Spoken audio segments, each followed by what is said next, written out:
On the verge of turning 30 and feeling the societal pressure to settle down, I desperately reached out to everyone I knew, asking, "Does anyone know a good match for me?"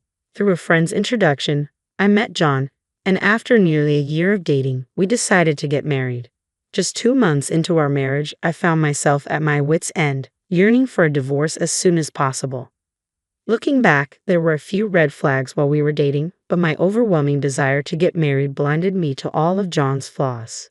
They say hindsight is 20/20ths, and it couldn't be truer in my case.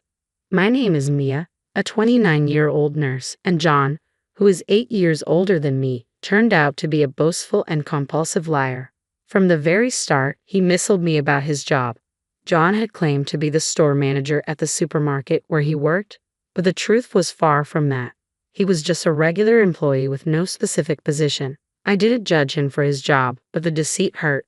The truth came out when we were planning our wedding guest list. He casually mentioned, "We have to invite the store manager Alex and the assistant manager David," exposing his lie. "Wait, I thought you said you were the manager," I confronted John, feeling a wave of confusion and disbelief. He nonchalantly responded, "I never said that. I only mentioned that I'd eventually become the manager." "What? You lied?" My voice trembled with shock and betrayal. But with the wedding venue already booked and our families introduced, the pressure was immense. Sensing my hesitation, John added, almost as a threat, "If you really mind, we don't have to get married." Caught up in the moment and fearing the consequences, I regretfully replied, "No, let's get married," a decision I now see as a mistake. John, trying to appear confident and nonchalant, said, "You didn't fall for my job title. You fell for me, right? The details don't matter. Just follow me without fuss. Is that so?" His attempt at being cool only made the situation worse. The urge to question him, then why lie about being a manager in the first place, rose within me, but I swallowed my words, not wanting to start an argument. The next deception revolved around our living situation, which ultimately led to us moving in with John's parents. Before marriage, both John and I had been living with our respective parents, but I had proposed, "Let's build a house halfway between our parents' homes once we're married." Having always dreamed of owning a detached family house, I was determined to make this dream a reality. Growing up in a rundown rental, I had saved diligently for this purpose. John seemed on board, so house hunting became a regular part of our dates with visits to housing exhibitions and real estate agents. However, when it came time to make a decision, I suggested, "Should we consider the place we saw last week? Being close to an elementary school would be beneficial, don't you think?" John started, "My sister doesn't want to live near an elementary school because it's too noisy. She prefers being close to a convenience store, and my mom wants to be near a hospital. My dad, on the other hand, doesn't care as long as there's space for his puzzle collection." I was taken aback. Why are your sister's, mother's, and father's preferences coming into this? I had always envisioned it would be just the two of us. What? You knew this, did you? As the eldest son, it's only natural that we build a duplex for the whole family to live together. This was completely new information to me. I had always imagined us living alone, and I thought John was on the same page. "If that's the case," I replied, "I'm the eldest daughter, and my mother is alone at home. Your family still has both of your parents, remember? You're a woman, and I'm a man. It's different. Besides, your mother is fine with you getting married, right?" "That may be true," I responded, but I wasn't aware of this. As an only daughter, I'm concerned about my mother living alone. Initially, I considered marrying someone who would join our family, but finding someone who met those criteria was challenging. Once my mother reassured me, saying, "I'll be fine, so focus on your own happiness," I started dating John. John added, "I didn't mention this before, but my sister doesn't work and my parents rely on their pension. As the eldest son, it's our responsibility to support them." Hold on a minute, don't include me in this so casually. I might be willing to adjust to living with my in-laws, but having his sister move in as well is something I can't accept. His sister, despite being in good health and having no illness, refuses to work because she prefers a life of leisure. His mother shares similar traits, while his father, though quiet, spends his days watching TV and working on his puzzles without contributing to housework. Ha! You're the wife of the eldest son. Are you saying you have no intention of supporting the family? I was stunned. Was he serious? If he wanted to support them, he should do so within his own means. My dream of a new single-family home was quickly fading. John remained resolute. I'm not backing down. If you're unhappy with this arrangement, we can just get a divorce. So, for the time being, I decided to move in with John's family, believing it was the best decision under the circumstances. I put aside my dream of building our own house, unwilling to squander the savings I had diligently accumulated during my single years. Consequently, after our marriage, I found myself living with John's family. Both John and I worked different shifts, he at the supermarket and I as a nurse, including night shifts. Shortly after moving in, I was jolted awake by my mother-in-law yanking off my blanket after a night shift. Sleeping until noon is unacceptable for a daughter-in-law, she said sternly.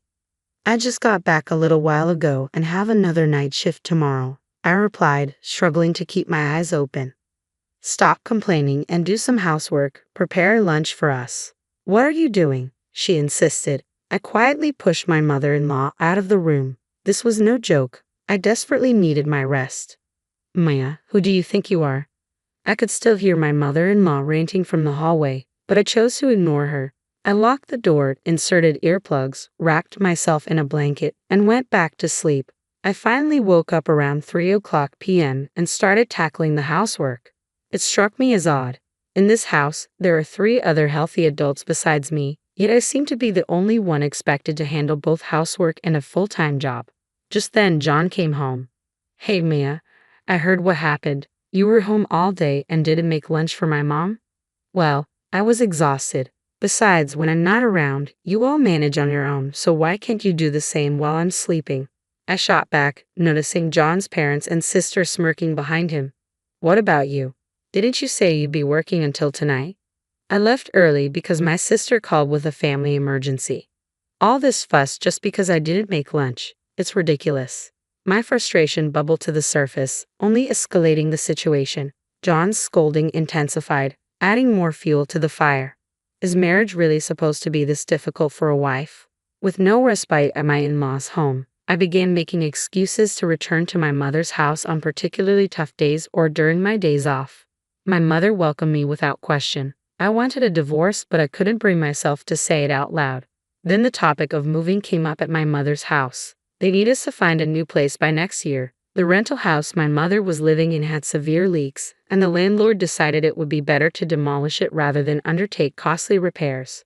That's right, it's not immediate, but we need a pet-friendly apartment, my mother explained. After my father passed away, she started volunteering to temporarily foster abandoned or lost cats. Although we lived in a nearly 50-year-old rental, the landlord had been understanding about her fostering work.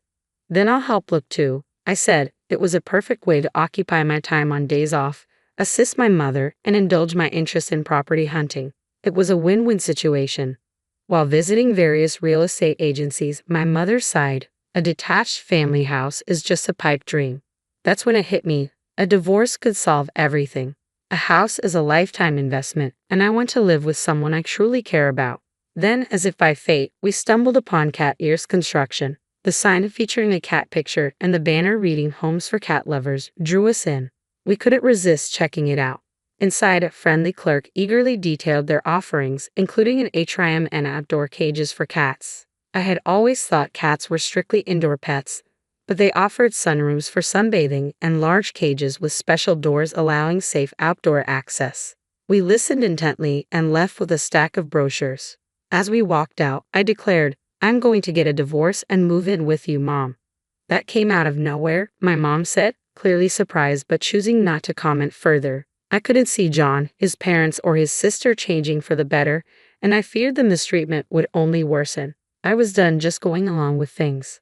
By the time I got home, it was already evening. I quickly started preparing dinner and set the brochures aside in a bag on the sofa to review later. The laundry I'd done earlier was still sitting there, and the kitchen table was cluttered with the remnants of the frozen pizzas and forks my in-laws and sister-in-law had used for lunch. You're the wife. How long are you going to keep loafing around? I'm starving. Sorry about that, but your sister could have made something, you know. What? That's ridiculous. My sister-in-law was visibly upset, but I chose not to let it bother me. Soon enough, we'd be strangers anyway. Later that night, my husband came home and immediately scolded me. Hey, there's only $700 in the account for this month's expenses. I quickly fabricated a story. Oh, sorry. There was an administrative issue at work, so my salary will be delayed. All right then, make sure to deposit it as soon as you get paid or we're getting a divorce. Sure, I replied. When we first moved in together last month, we discussed how to manage household expenses. John insisted that I contribute almost my entire salary of $2,500 while he would only contribute $700, keeping the rest for himself. I couldn't agree to that, so I insisted on equal contributions. As a result, I've only been depositing $700 for the past 2 months. I consulted a lawyer, prepared for divorce, sorted through my belongings, and stayed busy with work and organizing my parents' home.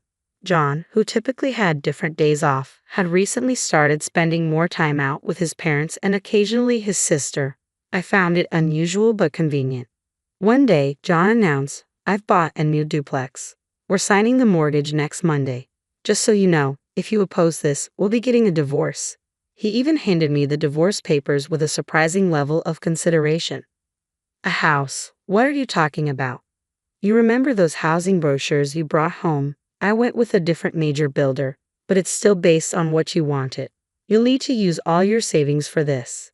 Indeed, we had discussed saving for a home during our property search. Can I see those divorce papers, please? I asked, my mind spinning with shock, but realizing this was actually a chance I had been waiting for. I took the papers from him, skimming through them and noting they were already filled out. I had to suppress a laugh. John was unaware of my own preparations for divorce, so he thought threatening me with this would force me to comply. Fearing divorce was a thing of the past. Now, I was eager to finalize it. I completed the divorce papers and submitted them first thing the next morning. Since I hadn't brought any large items like furniture and been gradually moving my belongings out, leaving was relatively easy. I headed straight back to my mom's house. Despite John's persistent calls and emails that night, I chose to ignore them all. A few days later, my ex-husband showed up at my parents' home with his parents and sister, all visibly fuming. "Hey, what's going on? Why aren't you coming home?" he demanded. "I simply filed for divorce after receiving the divorce papers," I replied nonchalantly. "Don't play games with me. I'd even built a house for us." "Well, you did that without consulting me and threatened divorce if I oppose. That was your decision," I reminded him. Maybe because we were at my mom's house, my mother-in-law was unusually subdued and attempted to downplay the situation, saying, "John must have been joking. Filling out divorce papers as a joke isn't funny. Our personalities clash completely, so I see this as a chance to end things.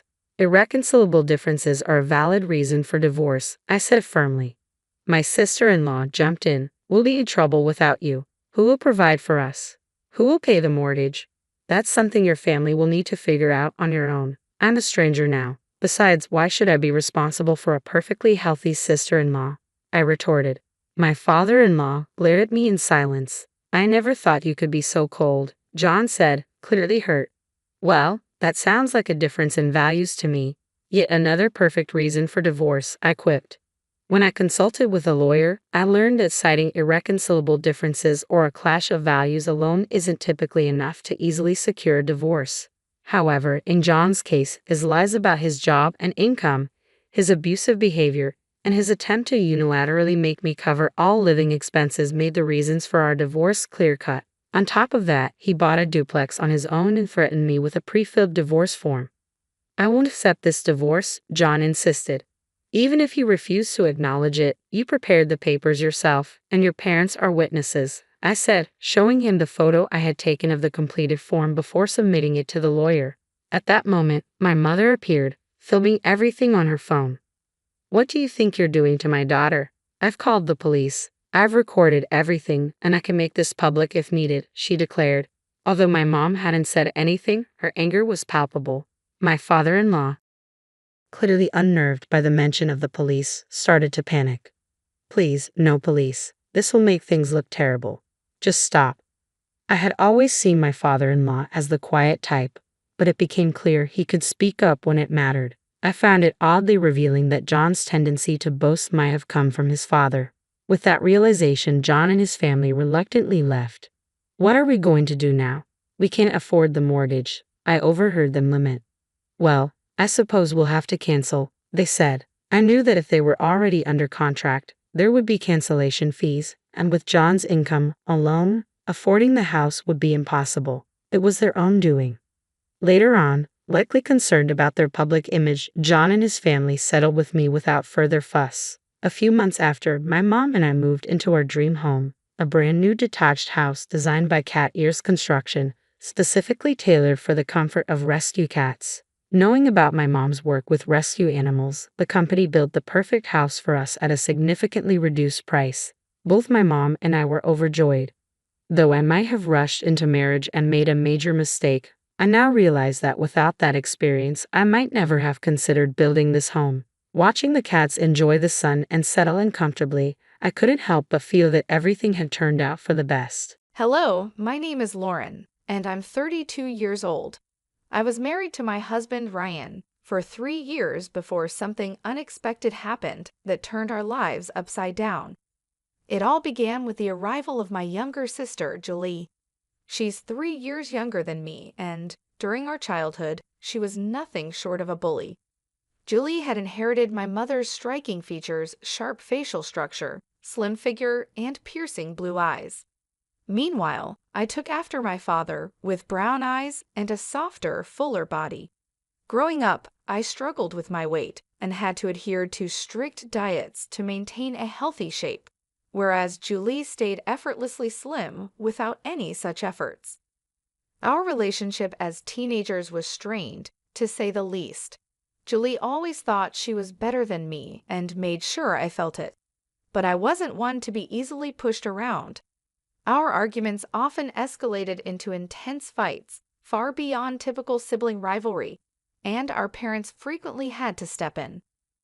When I left home for university, I felt a huge sense of relief.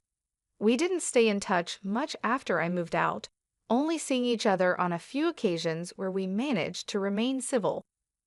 One day, as I was finishing up work at the office, I received a surprising phone call from Julie. "Hey Lauren, it's Julie." "Julie, hi, what's up? It's been a while."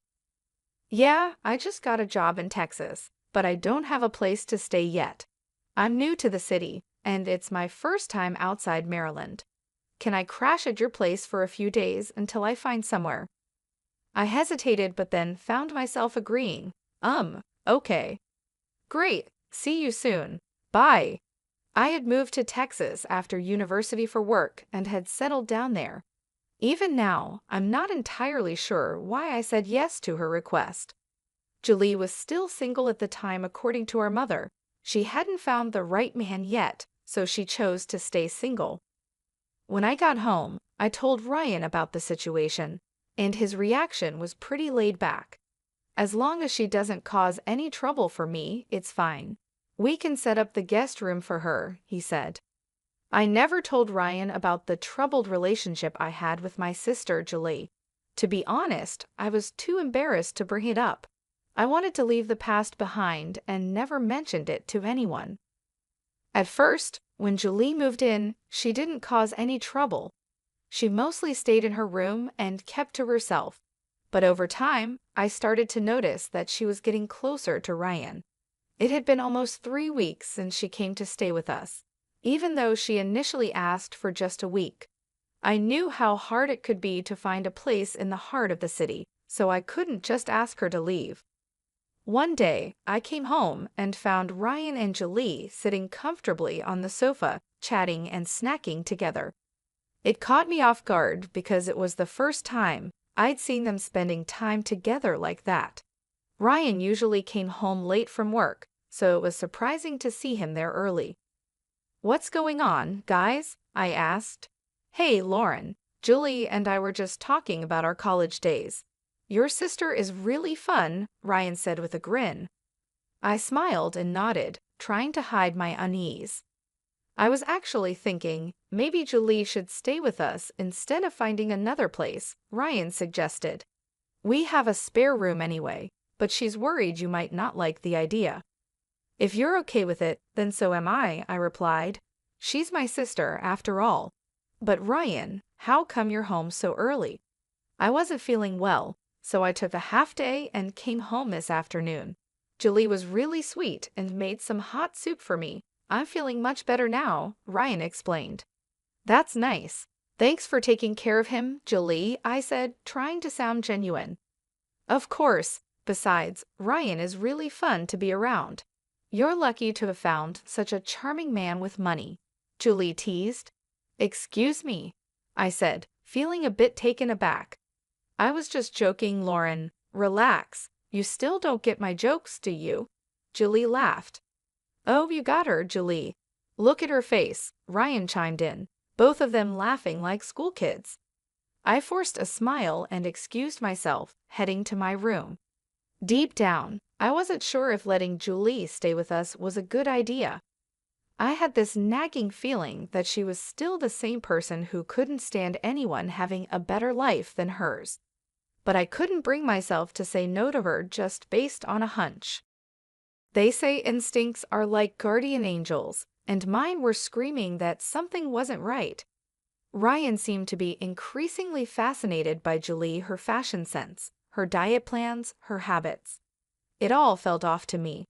I eventually confronted Ryan about his growing closeness to her, but he just brushed it off.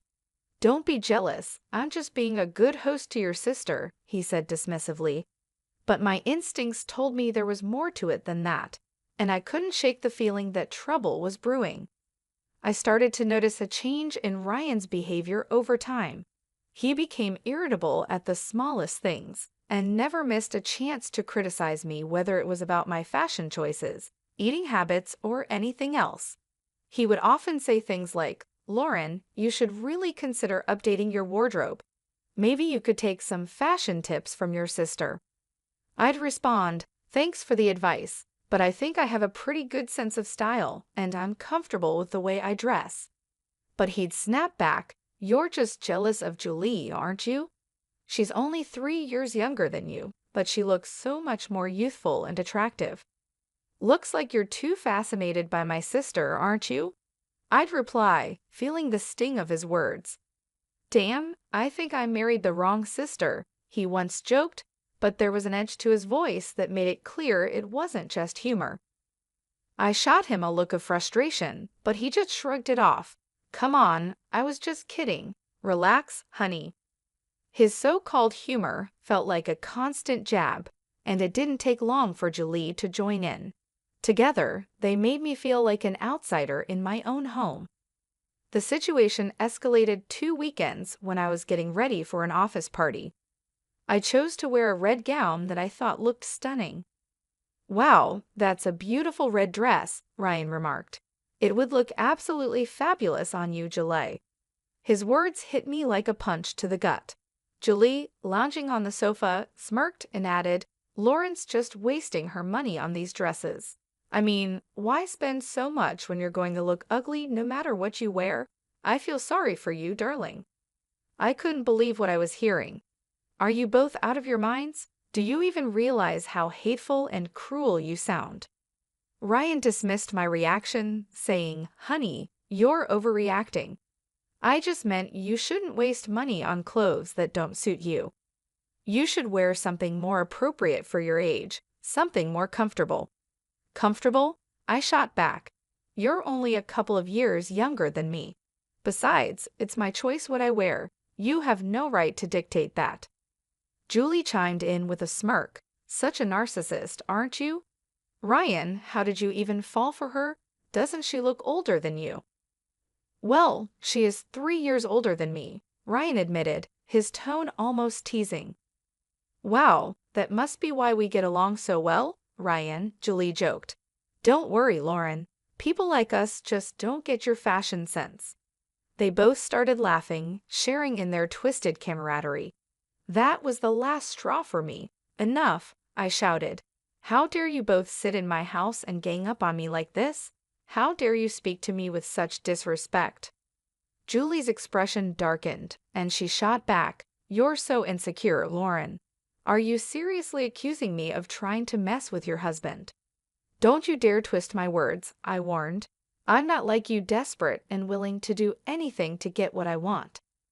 The tension in the room was palpable, and I knew that things would never be the same. The bitterness and betrayal had driven a wedge between us that couldn't be easily repaired. I stormed out of the house, fuming with anger and cursing myself for ever letting Julie stay with us. As I walked, I couldn't help but think of ways to get back at those two for turning my life upside down. The next day, Ryan approached me with a request that was both surprising and infuriating. "Hey, I think we should give our bedroom to Julie," he said casually. "What? Why on earth would you suggest that?" I snapped, barely able to contain my frustration. "Well, Julie's been complaining that her room is too small, the mattress is uncomfortable, and she doesn't like the fixtures in the guest bathroom," he explained. "Isn't that a bit much? We've given her a place to stay, and instead of being grateful, she's nitpicking everything. There's no way I'm giving up our bedroom for her," I shot back. "Come on, she's a guest. We should do our best to make her comfortable," he insisted. "Technically, she's not a guest anymore since you've invited her to stay permanently. Even if she were a guest, the guest room is exactly where she should be," I responded, holding my ground. Ryan's face darkened with annoyance.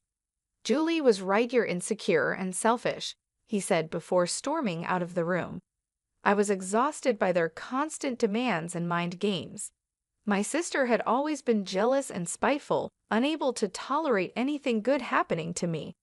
Our bedroom was larger and more comfortable than the guest room, and it seemed like she couldn't stand that fact.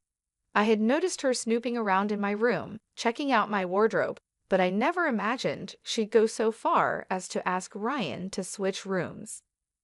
This incident made me rethink all the little things I'd brushed off before. Sometimes my wardrobe looked different, with clothes that had been neatly ironed now wrinkled, and my makeup items left in disarray.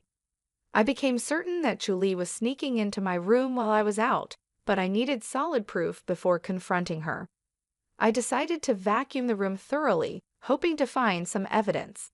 Halfway through, I discovered something that confirmed my suspicions: Julie's ring, lying beneath the bed. That small discovery set off a whirlwind of thoughts in my mind. Why was she sneaking into my room? Was she stealing from me? Or was there something more sinister going on? The idea that she might be having an affair with Ryan crossed my mind, and I knew I needed to confront her in front of him to gauge his reaction. Later that day, I approached her with the ring in hand. "Julie, while I was cleaning the bedroom today, I found your ring beneath my bed. Here, you might want this back," I said, watching her closely for any sign of guilt or surprise. I handed the ring to her.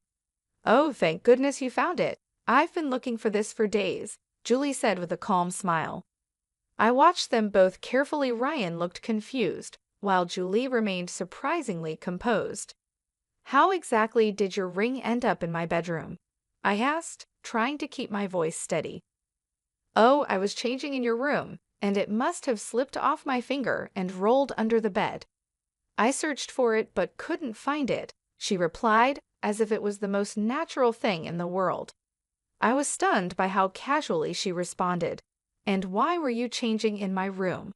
I pressed.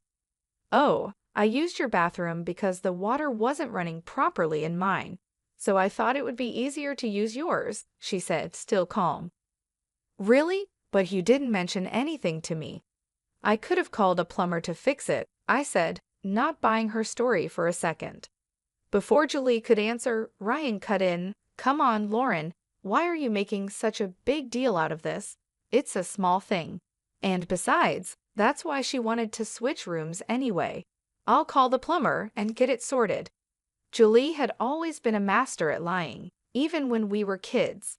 I knew she was making up this story on the spot, and I could see that Ryan, who had been confused at first, was now completely taken in by her calm demeanor and smooth lies. It was clear to me that something was going on between them, but I needed solid proof before I confronted them. Otherwise, I would just come across as paranoid. So, I decided to bide my time, swallow my anger, and gather evidence. We had lived in that apartment for years, and I had a good relationship with the security guards and the building's caretaker. The next day, I casually struck up a conversation with the guards, trying to gather information about Ryan's comings and goings. To my surprise, one of the guards told me that Ryan came home every afternoon and then left again before evening. That piece of information was the missing link I needed. I was shocked he was taking breaks from work to come home and spend time with Julie, only to return to the office as if nothing had happened. It was infuriating, but I didn't let my anger show. Instead, I began to plan my revenge on both of them. Sleeping in that bed, knowing what had been happening behind my back, made my skin crawl. But the thought of exposing my sister and my deceitful husband kept me going. I knew I had to be smart about it. I devised a plan to finally confront them. I called my parents-in-law and invited them over for lunch, telling them that Ryan had been promoted and I was throwing a surprise party to celebrate. I'd offered to pick them up the next day in the afternoon, so we could all arrive at the house together. Little did they know, this was all part of my plan to reveal the truth and take back control of my life. I considered calling my parents to witness the shocking scene that was about to unfold, but I hesitated. I was worried my mother might accidentally tip Julie off, so I decided to keep them out of the loop. The next afternoon, I called the security guard of our building. "Hi, this is Lauren from apartment 255. I can't seem to reach my husband, Ryan. Did you see him come home this afternoon?" "Yes, he just arrived a little while ago. Do you want me to pass a message to him?" the guard replied. "No, that's okay. I'll try calling him on the landline." "Thank you," I said before hanging up. I quickly drove over to my parents-in-law's house to pick them up. "Hey, come on in," I greeted them with forced enthusiasm. "Lauren, why did you plan a surprise on a weekday?" Teresa, my mother-in-law, asked curiously. "Well, Ryan called in sick today because he wasn't feeling well, so I thought a surprise party might cheer him up. He'd love to have you both here to celebrate with him," I explained, trying to keep my voice steady. "Oh, I'm so happy for him," Teresa replied, smiling. I hurried them into the car and drove back to our apartment as quickly as I could. When we arrived, instead of ringing the doorbell, I used my keys to unlock the front door. I turned on my phone's camera and told my in-laws that I wanted to capture Ryan's reaction to the surprise. The living room was empty, but I knew exactly where to find them. I led my parents-in-law quietly toward the bedroom, motioning for them to follow me on tiptoe. When I opened the bedroom door, the sight that greeted us was exactly what I had feared. Ryan and Julie were caught in the act, frozen in shock at being discovered. Ryan's face turned red as he yelled, "You filthy pig! What are you doing here?" Calmly, I replied, "I'm not alone." I stepped aside, revealing his parents standing behind me, their faces twisted in horror. Ryan and Julie scrambled to get dressed, while Ryan desperately tried to explain. "Mom, Dad, this isn't what it looks like. I can explain, please wait." But Jason and Teresa were too disgusted to listen. They turned and left the room in shame. I followed them back to the living room, trying to hold back the tears. "Jason, Teresa, I'm so sorry you had to see that, but I didn't know any other way to expose the truth. Ryan is your son, and I knew you wouldn't believe me unless you saw it with your own eyes." Teresa shook her head, clearly struggling to process what had just happened. "I don't even know what to say. I feel so disgusted I could throw up." Just then, Ryan rushed into the living room, his voice desperate. "Mom, please let me explain. This is a misunderstanding. Both of these sisters are trying to frame me." But Jason cut him off sharply. "Shut up, Ryan. Just shut up. Don't act like you're some innocent child who can be easily tricked. We saw exactly what was happening, and there's no excuse for it." Ryan stood there, speechless, as the weight of his actions settled in, and I knew that our lives would never be the same. "I can't stand to look at you, Ryan. We're leaving. Don't you dare contact us ever again, you disgust us," Teresa said with a tone of finality. As soon as Jason and Teresa walked out the door, Ryan and Julie turned their anger on me. "You ugly, selfish woman. Always playing the victim, Julie sneered. You've been like this your whole life. I stayed at your house, and instead of being grateful, you accuse me of sleeping with your husband? Wow, I was stupid to think you might have matured, but you're just as awful as you were as a kid. And what about you? I shot back. A pathetic scumbag who's just as rotten now as ever. Why didn't you tell my husband about your lazy, couch potato teenage years? Embarrassed to admit who you really are. I've had enough of both of you, I shouted, pulling out my phone. I'm sending this recording to Mom and Dad. They deserve to know what kind of daughter they have. Julie's eyes widened in fear. Don't you dare do that. I'll sue you for framing me. Good luck with that, I retorted. Finally, I pulled out the divorce papers I'd been carrying in my bag and threw them in Ryan's face. Both Ryan and Julie were furious, hurling insults at me as I grabbed my bags and left the house. I had already packed my things, so I didn't have to endure their cruelty any longer. I moved in with a friend for a few days until I could find a decent lawyer to help me secure alimony from Ryan. I sent the video recordings to my parents, who were horrified and ashamed of Julie and Ryan's betrayal. My parents wanted me to move back to Maryland, but I was determined to rebuild my life on my own, so I stayed with my friend. 6 days later, I received a call from my mother-in-law, Teresa. Lauren, where are you? She asked, her voice trembling. Teresa, what's wrong? You sound upset, I replied, concerned. It's Ryan. He's been arrested for embezzling funds from his company. What? I gasped. Yes, the amount is massive, over $500,000. We need to return the money as soon as possible, or he'll face criminal charges with severe punishment. $500,000? Oh my God, I whispered, trying to process the information. Yes, and if we don't pay it back, Ryan's situation will get much worse, Teresa continued, her voice full of despair. Then why don't you ask him to pay the money back and be done with it? I suggested. Julie has run off with the money, Teresa explained. The police are looking for her, but we think she's already left Texas. Ryan transferred the money to her account to avoid suspicion, but after he got caught, she disappeared. He's been trying to reach her, but she's abandoned him. The shock of it all left me speechless. Julie had not only betrayed me, but also Ryan, taking the money and running, leaving him to face the consequences alone. I wasn't shocked to learn that Julie could do something so selfish. She was always a terrible person. Teresa, I understand what you're going through, but after everything I've seen, I'm afraid I can't offer any help to Ryan. I'm sorry, but I just can't. But we need to find Julie and the money to save Ryan. Could you help the police by giving them details about Julie's friends and relatives where she might be hiding? Teresa pleaded. I paused, taking in all the information.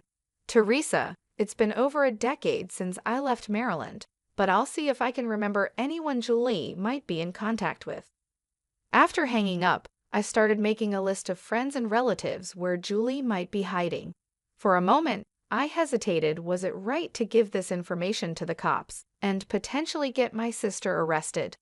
But then, memories of all the humiliation and bullying Julie had put me through flooded back. I knew that even if Julie was arrested or the company got the money back, Ryan might still escape with only minor consequences. That thought fueled my determination. I decided to take my revenge on both of them and gave all the information to the police. There was no way I was going to let Julie enjoy that stolen money.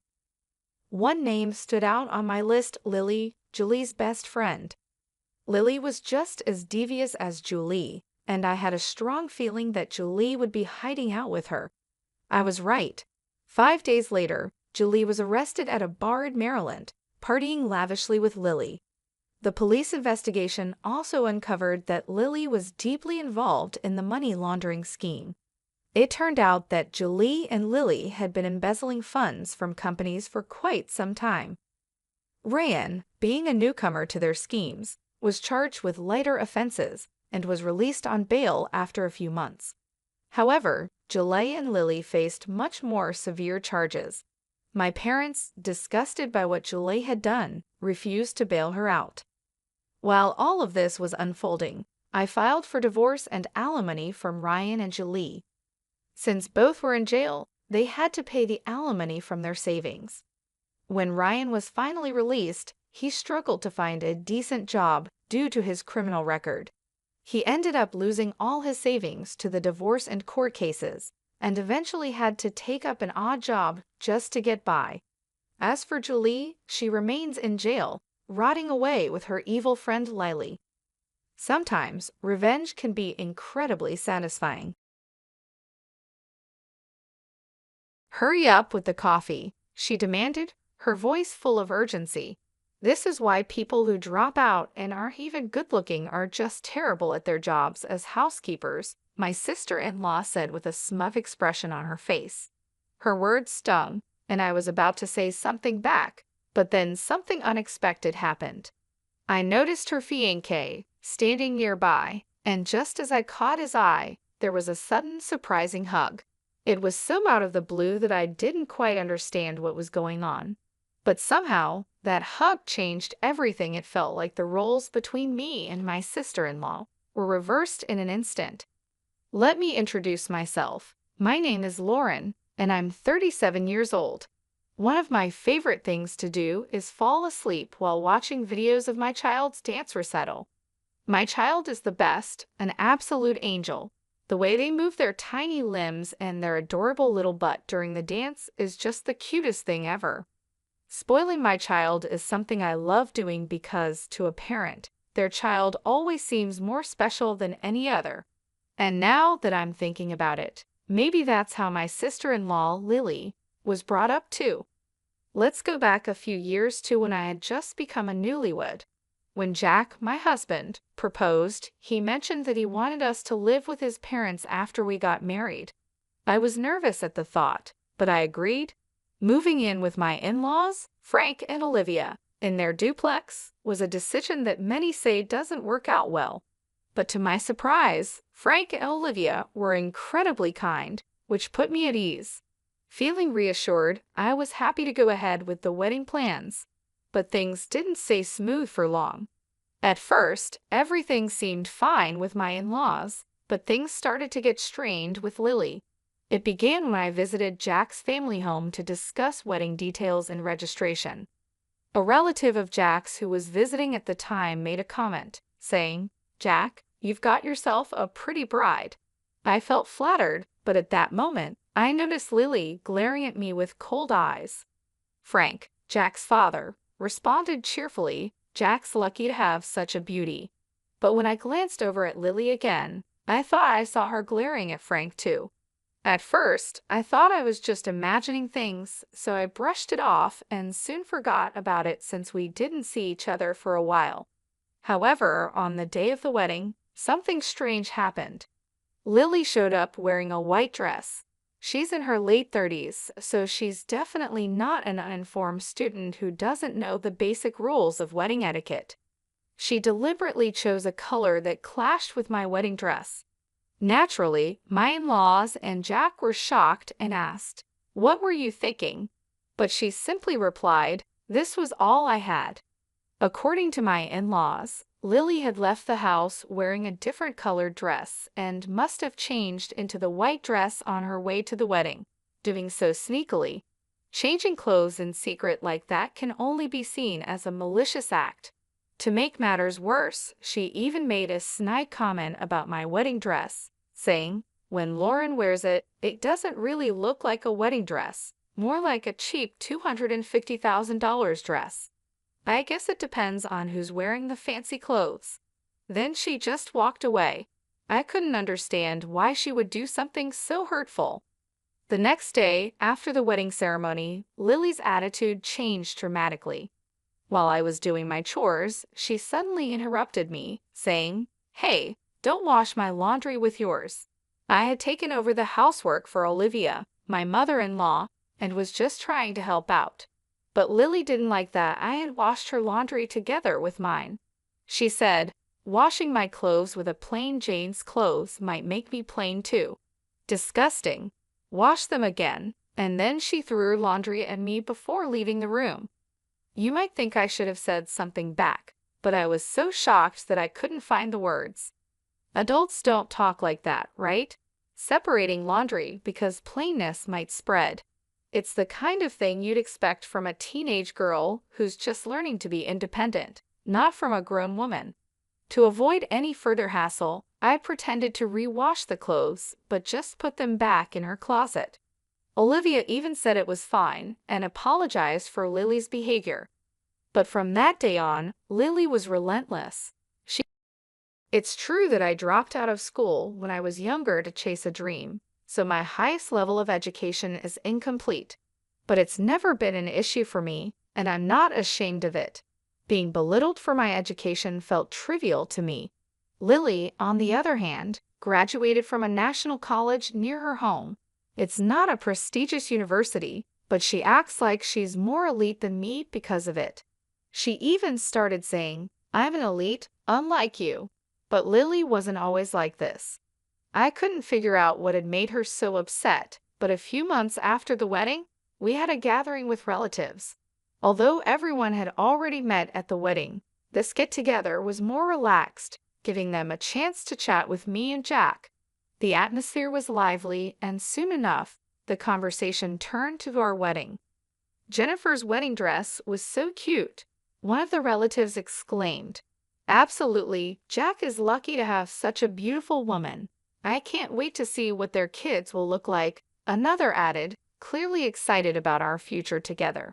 I don't mean to brag, but I've always felt confident in my looks. Jack might not fit the traditional mold of handsome, but he has a well-balanced face and a charming aura that makes him popular with people. As the relatives chatted, lost in their own conversations and compliments, I noticed Lily bristling with displeasure.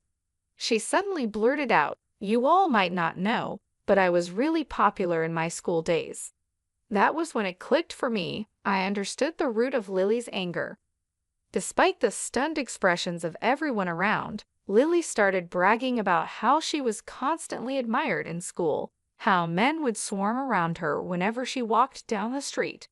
Honestly, it sounded far-fetched, especially when looking at Lily. To be frank, Lily isn't what you'd call traditionally beautiful. She has small eyes and a large, round nose, making it hard to believe the stories she was telling. Everyone listened with skeptical looks on their faces and soon lost interest, quickly changing the subject. I continued to listen out of pity, but it was hard to stay engaged when you could tell it was all made up.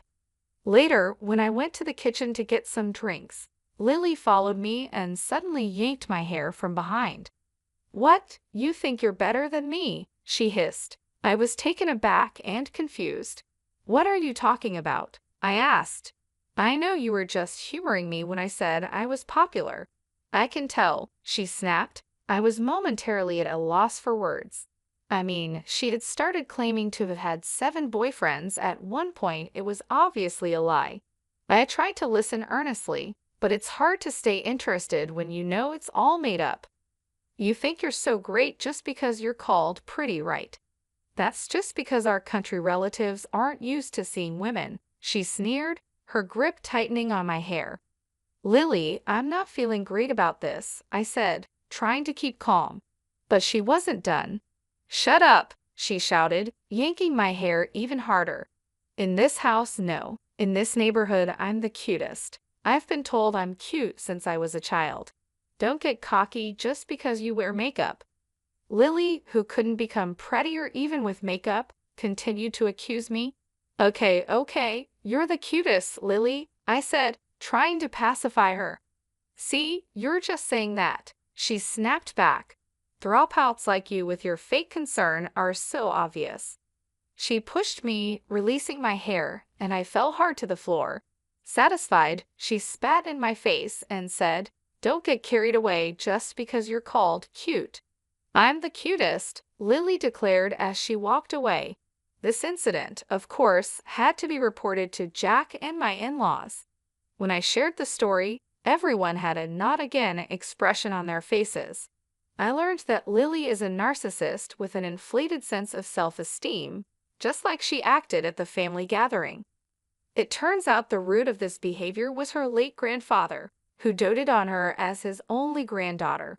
He always told her she was cuter than celebrities on TV, which apparently skewed her perception of beauty. Because of this, she seems to believe she's the epitome of cuteness. This caused her trouble with classmates when she was younger, leading to conflicts. Everyone apologized to me for the inconvenience, but said there was nothing they could do. It seems Lily won't listen to anyone, according to Jack and the in-laws. I understood, but it was frustrating to hear that nothing could be done, especially when Lily's behavior wasn't just verbally abusive but also physically harmful. I thought to myself, they should do something about it. I even started considering divorce so soon after getting married. But then, within just 2 weeks, Lily brought home a man, introducing him as her fiancé. We were all surprised, as none of us had even heard that she was dating anyone. Her fiancé, Eric, was a serious-looking man with glasses, who seemed timid and kept his head down. Lily, on the other hand, was acting tough and domineering. There was no sign of affection or intimacy between them, making me wonder if he was really okay with marrying Lily. While I was preparing coffee in the kitchen, lost in thought about the situation, Lily started berating me again. "Hey, housekeeper, hurry up with the coffee. This is what happens when dropouts who are unattractive try to do a simple task. Don't keep my fiancé waiting. If this engagement gets called off, it's your fault," she snapped. Jack and the in-laws tried to calm her down, telling her that enough was enough, but she wouldn't listen. Just as I was about to respond, Eric looked up at me. His gaze was so intense that it caught me off guard. I was speechless and asked, "What? Why are you looking at me like that?" Then suddenly he exclaimed, "Sandra," and hugged me tightly. Lily, taken aback, let out a confused "huh." Everyone in the room was shocked. Eric continued, "You've been doing well. I was worried about you after you retired. There's no information about you online." I was flustered and mumbled, sorry." Eric quickly let go, realizing my discomfort. Lily, still confused, asked, "What's going on? Are you a fan for my marriage?" Eric, now more confident, proudly responded, "Yes, I'm a fan of Sandra." He seemed so different from the timid person we had seen earlier. Olivia, puzzled, asked, "Sandra, who's that?" Jack then explained, "It's the idol group Lauren used to be part of, right?" I nodded silently, unsure of how to respond. Amy Maria, later known as Amy and Maria, was the musical group I was part of during my teenage years. I moved to the city at 17 and performed under the stage name Mime Pew until I was 20. While Amy Maria wasn't world famous, we had our share of popularity. Unfortunately, the group disbanded because of some members' misconduct, and I left the music industry when I was 21. I had been a lead member and the group's leader, and it was because of this that I dropped out of school. I chose to follow my dream, working part-time jobs to support myself, and I've never regretted that decision. Back when I was a teenager and later decided to marry Jack, I was working at an apparel shop. I had never mentioned my past as a musician to my in-laws or to Lily. The topic just never came up, and I felt it wasn't relevant to my current life. "Wow, you were a musician. That's amazing. Why didn't you tell us?" Olivia exclaimed, thrilled to learn something new about me. "I had some fame, but it wasn't enough to appear on TV," I explained, feeling a bit embarrassed about it. I didn't really think it was worth mentioning. Now, being reminded of that part of my life in front of everyone, I felt a mix of emotions: pride, nostalgia, and a bit of embarrassment. Eric, still glaring at Lily, said, "Lily, you just said some harsh words to Sandra, didn't you?" Lily stumbled over her words, clearly taken aback by the sudden attention. "Oh, well, she muttered, not sure how to respond. Eric didn't let up. "How could you say such things to Sandra? What right do you have to act all high and mighty?" he snapped. "You ugly girl." Suddenly, Eric's anger flared, and he lunged at Lily, leaving everyone in the room stunned. "What? These two are engaged, someone whispered in disbelief. I quickly intervened, trying to calm the situation down. Eric, calm down. I'm not bothered by it. Don't be so harsh on her, I said, turning to him, but Eric wasn't ready to let it go. No, Sandra, you're wrong. Eric raised his voice, his frustration clear. She only approached me because I'm a doctor. She said she would marry anyone if it meant bragging to her sister-in-law. That's not true, Eric, I said quietly, trying to de-escalate the situation. But Eric wasn't done. A girl who proposes just after 3 weeks of dating means nothing to me, he said, his voice heavy with disappointment. We were all dumbstruck by the unfolding drama. Apparently, Lily had planned to marry a high-status man just to boast to me. She had told people she'd caught a doctor husband because of her education. Before our wedding, Lily had scored her contacts, attending any dinner party and approaching any man with good prospects. Of course, it wasn't easy to find such a perfect match. Initially, she had casually confessed to handsome men or those in high corporate positions, but she faced nothing but failure. A few weeks later, Lily met Eric, a doctor. Not wanting to lose the chance of being with someone who earned a good income, Lily set her sights on Eric. Eric, inexperienced in love, thought to himself, no one has ever pursued me so passionately. But a week later, he overheard Lily on the phone and realized the harsh truth: she didn't love him. She was just after the status of marrying a doctor. Despite this realization, Eric accepted her proposal, hoping that maybe, over time, Lily might grow to love him. Lily, who was willing to settle for anyone, and Eric, who just wanted to seize the opportunity, seemed oddly suitable for each other. But I kept silent, feeling that no one should marry a girl who looks down on others. Eric was beyond furious, while Lily was visibly frightened by his unexpected anger. Normally mild-mannered, Eric was enraged, which took everyone by surprise. Lily, in a weak voice, muttered, "What's so good about that dropout? That ugly girl? How dare you call Sandra ugly? You're the one who's lacking in class," Eric retorted, his anger intensifying. I decided to step in, my voice calm but firm.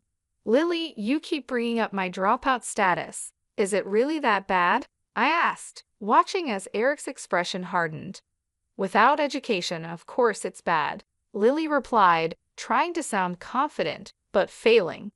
"So, the owner of your favorite restaurant, who started chef training right after high school, is bad too. And what about your favorite actor, who's also a dropout? Are they bad because they didn't complete their education?" I asked, pressing the point. "That's different, they're in special professions," Lily stammered, trying to defend her argument. "Well, I chose to drop out for a special career too as a musician. Does it only count if I'm successful?" I challenged her, my eyes locking onto hers. "I didn't even know you were a musician," Lily muttered, clearly taken aback. "Yeah, but even if you did know, you would have found another reason to insult me, wouldn't you?" I said, catching Lily off guard. She averted her eyes, unable to meet my gaze. "I don't like to brag about education," I continued, "but since you brought it up, let's talk about it. You might brag about Princeton, but your national colleges. Anyone can get in just by writing their name. And let's not forget, you graduated from the lowest performing high school in the state. Are you just proud of being able to write your name? Isn't that a bit empty?" I said with a smile, watching as Lily's face turned red with embarrassment. "Shut up," Lily snapped, but her voice lacked conviction. "Amazing, Lily, you can write your name. Are you satisfied now? You want to look down on me?" "Go ahead, Lily, you're amazing," I said, mockingly clapping for her. Eric joined in, exclaiming, "Cute. Why did I forget about Sandra for such an ugly girl? Fans are incredible, even now." Even though I didn't see myself as particularly cute, standing beside an adoring Eric, Lily's self-esteem crumbled. She looked devastated, muttering, "This is the worst. I've never been made fun of like this. I'm cute. It's your fault, you know. And besides, it's not just looks, your personality isn't cute either." I know I'm not the cutest either, I admitted, but I'm not as bad as you. Maybe start by fixing that ugly personality of yours. What? Who do you think you are? Lily's face twisted with anger. You see, I continued calmly, a woman's face ages with time. There's no point in being overly confident about your looks. What's important is the heart. Inner beauty shows on your face. Olivia clapped and nodded in agreement. That's well said, she remarked. Jack added with a wry smile. True, I used to like cute girls when I was younger, but when I started thinking about marriage, I began to value comfort and personality more. Lily, with your current attitude, you won't find happiness in marriage. Frank, my father-in-law, sharply commented, you were always called cute, but that was as a grandchild, not in the eyes of the world. With a bad personality, you'll end up being ugly both inside and out. Lily sighed deeply, feeling the weight of everyone's words. This is just the worst, she muttered, and then she started crying. Eric, showing no mercy, said, even though my fiancé is crying, I can't help but think that a girl with a bad personality has an ugly crying face. Let's call off this marriage. I'm confident I won't fall for someone like this. Sorry for being distracted by her, Sandra. And just like that, Lily's engagement ended incredibly quickly. She was kicked out of the house, with everyone telling her she needed to learn about life and work on herself. Initially, Lily was defiant. I have friends, she said. I won't let being kicked out bother me. But within 5 days, she returned home, defeated. I fought with my friend and got kicked out. Can I come back? She asked, her voice full of desperation. It seemed even her friend had seen through Lily's flaws after spending so much time together. No one was willing to take her in, and of course, my in-laws and Jack didn't accept her back either.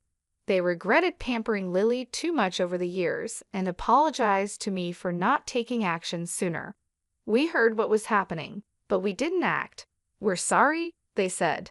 I understand, I replied. It's hard for parents to kick out their child, but she's 21 now. She's an adult and needs to take responsibility for her actions. Jack then confessed that he had secretly planned to provide Lily with a separate house to live in, away from me. But before he could put his plan into action, Lily was already kicked out.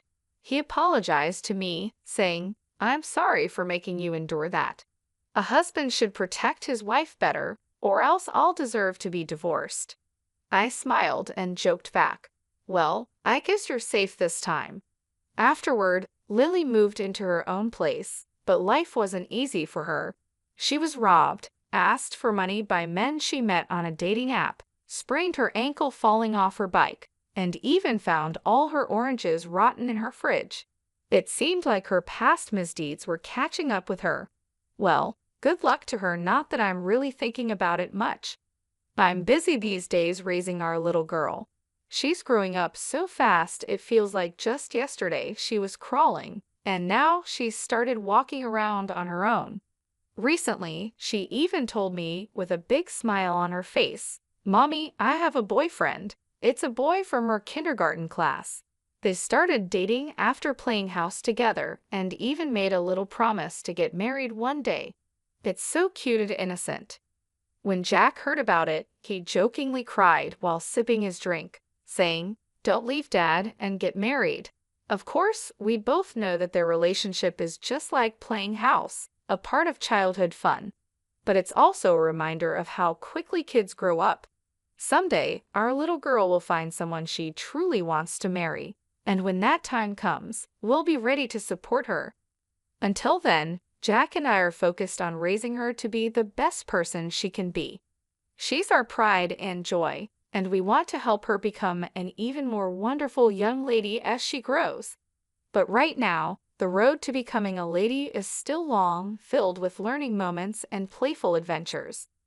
Speaking of which, she just made a big mess in the living room, so it's time for a little lecture and a cleanup.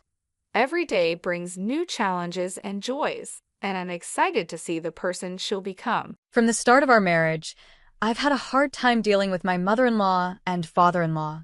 They've always treated me poorly, and to make things worse, they've constantly criticized me for not being able to have children. What hurt even more was when my husband, who should have been there for me, said, "My sister-in-law is young and beautiful, and unlike you, she had kids right away." I'm honestly jealous of my brother. On top of that, my mother-in-law accused me of being infertile because she claimed I was having an affair and said she had proof from a hidden camera. So I came up with a plan. I called a family gathering, pretending it was to celebrate my nephew's birthday, and suggested we all watch the supposed evidence of my affair that my mother-in-law was talking about.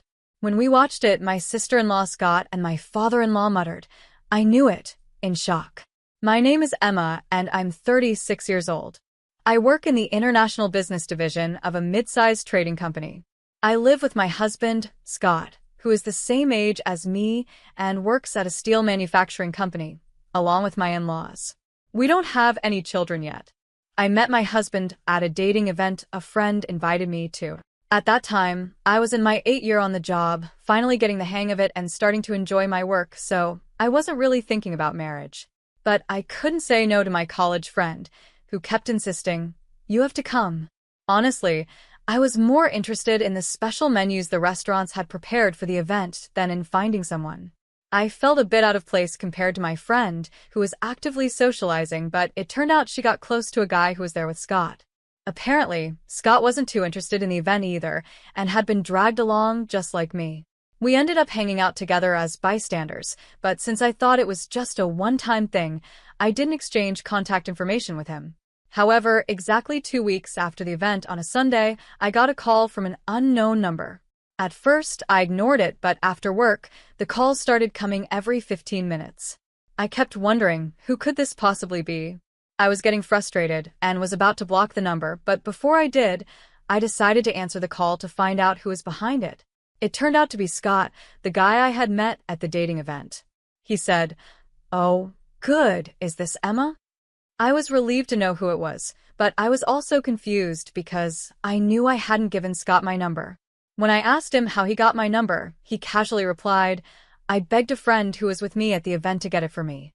Apparently, my friend had hit it off with Scott's friend and decided to start dating him after the event. Scott, who hadn't gotten my contact information, found out about this and managed to get my number by asking my friend repeatedly. Although I was a bit upset that my friend had given out my number so easily and that Scott had gone to such lengths to get it, we somehow started dating. A year later, Scott proposed to me. It wasn't a whirlwind romance, but I felt that I could live a calm and peaceful life with Scott, who had a gentle and endearing personality. There were no issues from my side about getting married. My parents had been living apart since I started college, but they hadn't divorced because they didn't see any real benefit in doing so. Friends and acquaintances would ask if I felt sad about it, but I had always felt distant from my family, so their separation seemed like it was bound to happen. During my college years, my parents supported me financially, so I would visit them alternately during long vacations. However, once I started working, I used my busy schedule as an excuse to just keep them updated through social media. When I told my parents about my marriage, they said they would attend the ceremony if there was one. But when I explained that we were just going to register the marriage without any special ceremony, they later sent me a generous sum of money as a wedding gift, which was more than enough for me. However, my in-laws, Rachel and Brian, weren't happy with how my parents handled the marriage. They said things like, to think they would settle their only daughter's marriage with money, how insensitive. They spoke in a bitter tone, which bothered me. But then Scott defended me by saying, "Money is definitely a sign of love. It's ridiculous for Mom, who has never worked, to say something like that. Dad should know better, considering how hard it is to earn money." Hearing him stand up for me like that made me feel truly happy that I had chosen him. But about 6 years into our marriage, things started to go downhill. The first sign was when I got promoted at work. I had worked hard in my department since I joined the company, and that year, I decided to take the promotion exam. When I passed the exam, they told me, "Emma, you mentioned in your interview that you wanted to work globally in the future, right? How about starting in the international business division to gain some experience?" I was thrilled that my hard work was recognized, and I was excited to share the news with Scott. But when I told him, he got visibly upset and snapped at me, saying, "Oh, okay. And what are you trying to say? That you've climbed the ladder and you're some big shot now? I was shocked by Scott's reaction and wondered if I had said something wrong. I quickly apologized, saying, "I'm sorry, I didn't mean it like that." But Scott responded harshly, "See? Playing the victim like that just proves you're looking down on me." Then he angrily threw his beer can into the trash, slammed the door, and left our apartment. He didn't come back for a week. He ignored my texts and calls, and when I called his office, they told me he was out, but at least I knew he was safe. I thought about waiting for him outside his office, but I didn't want to embarrass him. So I decided to go to my in-laws' house to talk to them about what was happening. I knew they would probably blame me, but I didn't know what else to do. Even though I showed up unexpectedly, they let me in without any trouble. But as soon as I stepped into the living room, I was shocked by Scott's angry outburst. He yelled, "What do you want now? Have you come all this way to mock me some more?" I quickly said that wasn't my intention and that I would apologize if I had caused any misunderstanding. But Scott didn't want to hear it, and my in-laws started blaming me too. They said things like, "Just because you both work doesn't mean you can act all high and mighty. Don't you know that's not how a wife should behave?" This is exactly why we were against this marriage from the start. Rachel, my mother-in-law, was just as loud as Scott, cursing at me. From there, it turned into an endless lecture about how I had hurt their son's ego.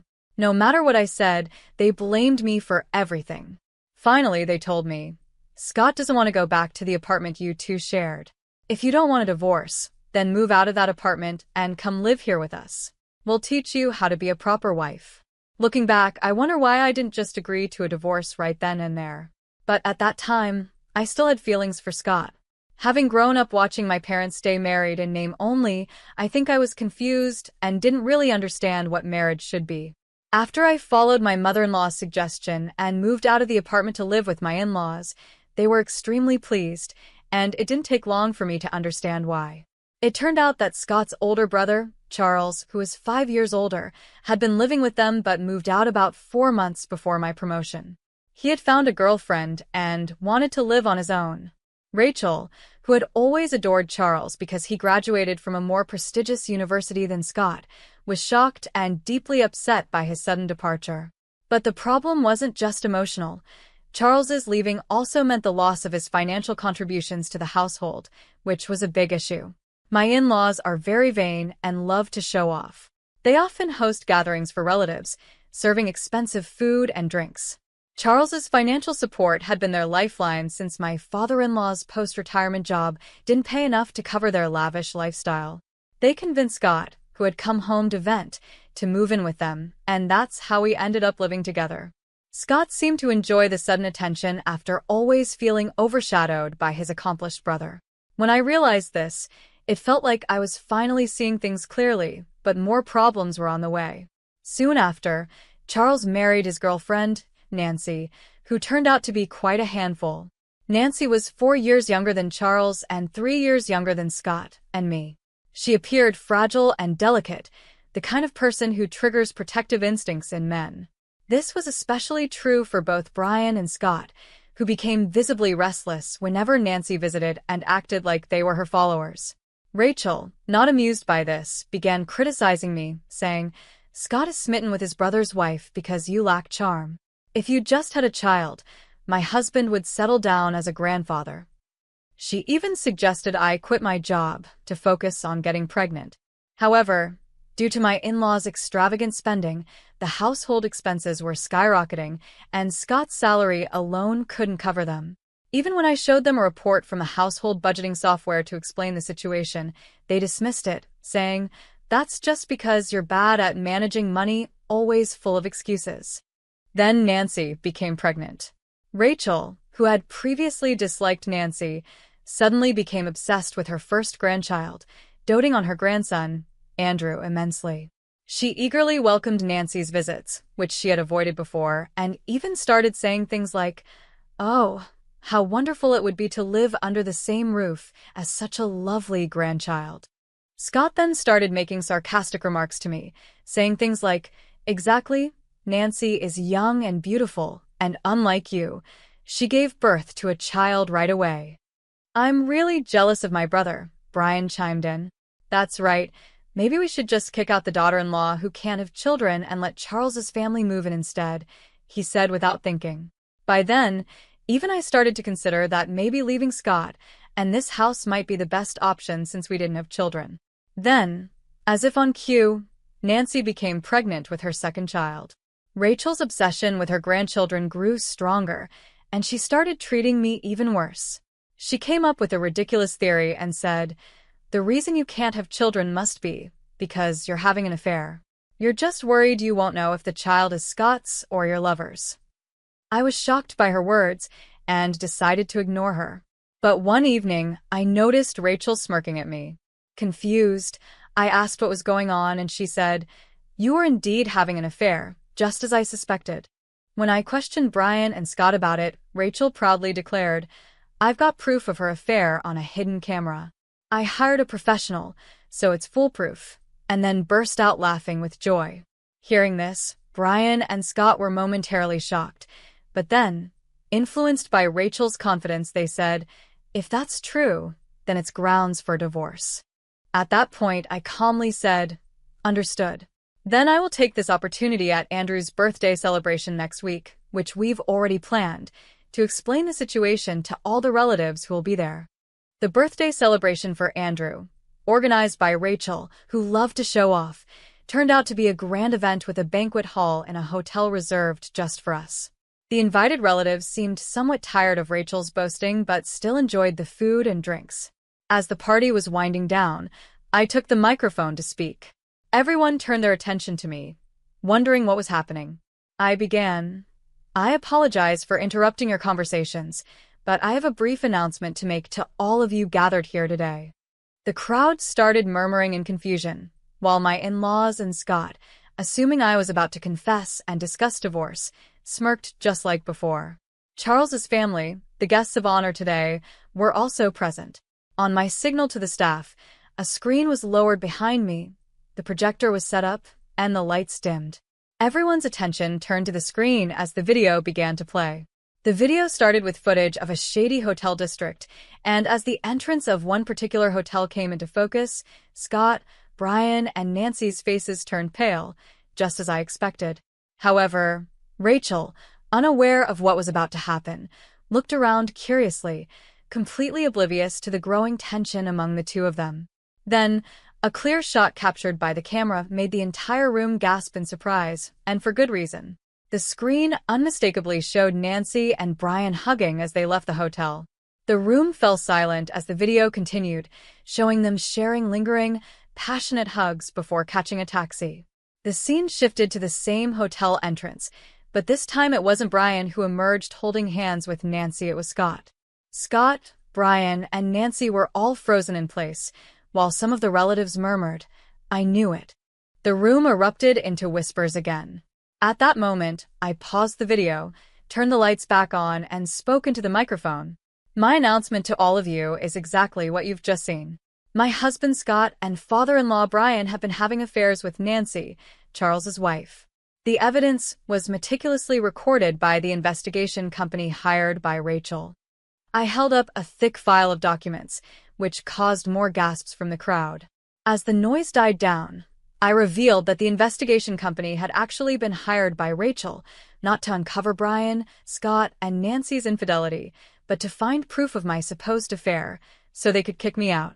Scott must have filled her head with all sorts of nonsense, making her believe such absurd things, I said, causing the relatives to look at Scott and Rachel in disbelief. Rachel had declared victory without even checking the contents when the investigation company reported they had caught evidence on camera. Unfortunately, I have no idea about the affair Rachel accused me of, I continued, projecting a photograph onto the screen. It was a snapshot taken at the maternity hospital when Andrew was born. The photo showed my sister-in-law holding Andrew in the center, with Charles smiling beside her, and Scott and I, who had come to celebrate, in the background.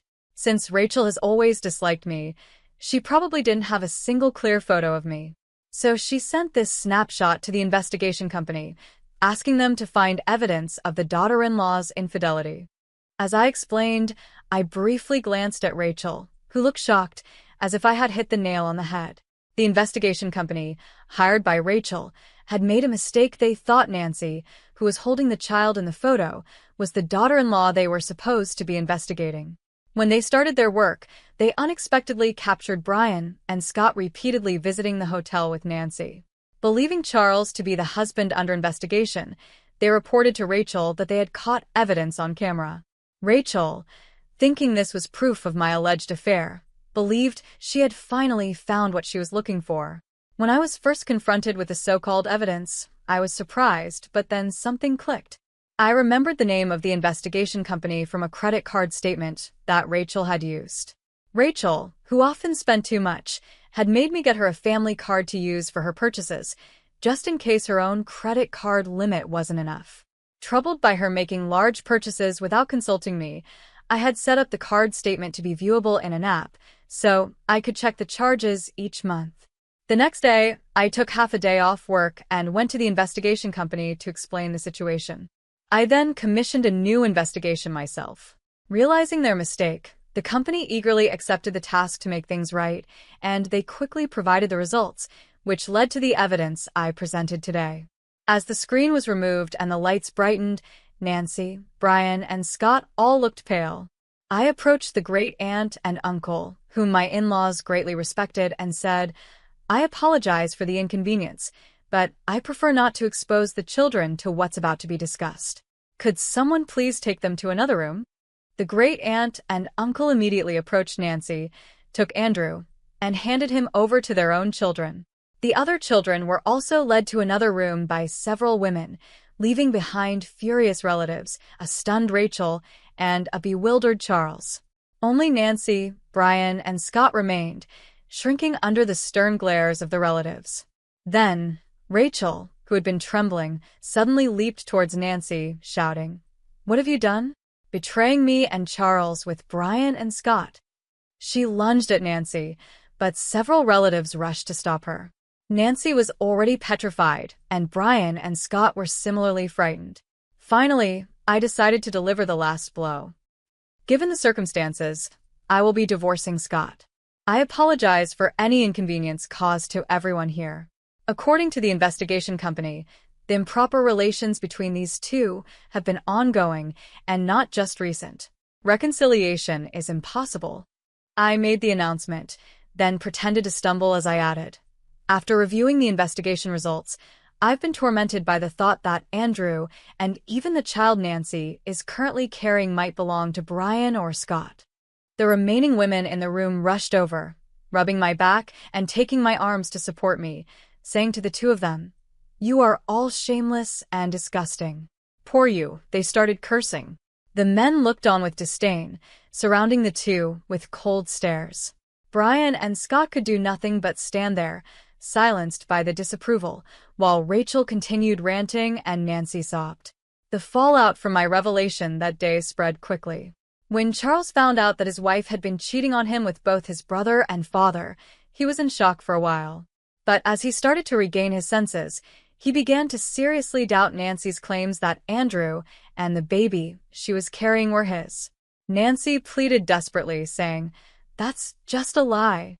Both Andrew and the baby are undeniably your children." However, once suspicion takes root, it doesn't disappear easily. Taking advantage of a moment when Nancy was off guard, Charles used a paternity test kit he had ordered to check their father-child relationship, and the results came back positive. Even when confronted with the results, Nancy stubbornly refused to admit to cheating, frustrating Charles to the point where he contacted her parents. Caught completely off guard, Nancy's parents couldn't believe the story Charles told them, so they came to my office demanding an explanation.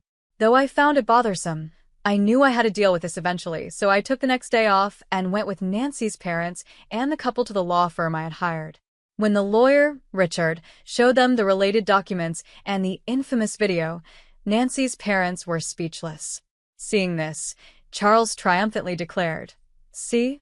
I told you she betrayed me, cheating with both my brother and father.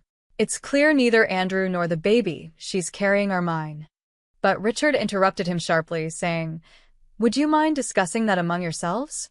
You're here not to discuss who the father of the children is, but to address the issue of child support.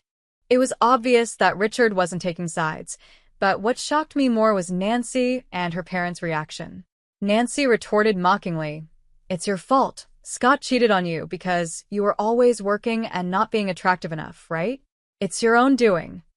I calmly replied, "Is that so? Then we'll have to let a third party decide." "Who's right?" "Maybe a judge will decide." When I mentioned a trial, Nancy's parents turned pale, and it was no surprise. Both of them were teachers at a prestigious girls' school in the area, and the idea of their daughter, who was supposed to represent the ideal of a good wife and mother, being involved in such a scandal with her brother-in-law and father-in-law would ruin their reputation. As soon as they heard the word trial, Nancy's parents immediately begged, "We sincerely apologize." But to me, at this stage, an apology from anyone didn't matter. I glanced at Richard and stood up, signaling the end of the meeting. Later, Richard informed me that after I left, Charles, Nancy, and her parents caused a huge uproar, but they finally left after Richard threatened to call the police. Not long after, perhaps as a way to keep things quiet, Nancy's parents transferred a large sum of money through Richard. Given how things turned out, what happened to Charles and Nancy didn't concern me much, but around the same time, I found out about the fate of my in-laws through Scott, who had also demanded a division of assets. According to Scott, Charles filed for divorce and refused to pay child support for Andrew or the unborn child unless a DNA test proved he was the father. He even declared he would file for denial of paternity as soon as the child was born. Fearing the worst, Nancy's parents, against her wishes, forced her to undergo prenatal testing. It turned out that the father of the unborn child wasn't Charles, but shockingly, it was Scott. Even more, it was revealed that Andrew's father was Brian, making the situation beyond repair. When Rachel, who had doted on Andrew, found out he was actually her husband's child, she had a mental breakdown. She aged rapidly and is now almost bedridden, with Brian taking care of her around the clock. Brian told his father-in-law, "I won't look after you in your old age, get Scott to do it." Unfortunately, most of Brian's retirement funds had been spent on luxury brands and jewelry for Nancy in an attempt to win her favor, leaving almost nothing behind. As a result, with their inheritance depleted, Brian and Rachel, now abandoned by Charles, turned to Scott in desperation. But Scott, already burdened with my asset division claims, was reportedly being pressured by Nancy, who had been divorced by Charles. She was demanding that Scott marry her, insisting, "Now that it's come to this, you're going to take responsibility for both the unborn child and me. I'm sorry for everything that's happened. I apologize, so please give me another chance." "I love you, Emma." Scott begged for forgiveness, but it was clear he wasn't seeking my love, he just wanted my financial support and someone to care for his parents for free. Since I had no lingering feelings for Scott, I instructed Richard to convey my final decision and blocked all contact with him except through one social media platform. Eventually, the divorce was finalized, despite some disputes. The asset division was paid in full in 2 installments.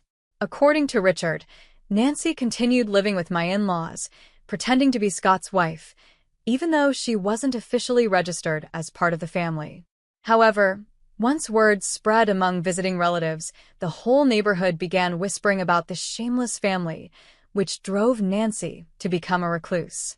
She neither helped with Rachel's care nor took care of Andrew and the newborn, leading the kindergarten to report Andrew's neglected appearance to child services. In the end, Nancy's parents took in the 2 children but disowned her, saying, "You are no longer our daughter, and we are no longer your parents. Never show your face to us again."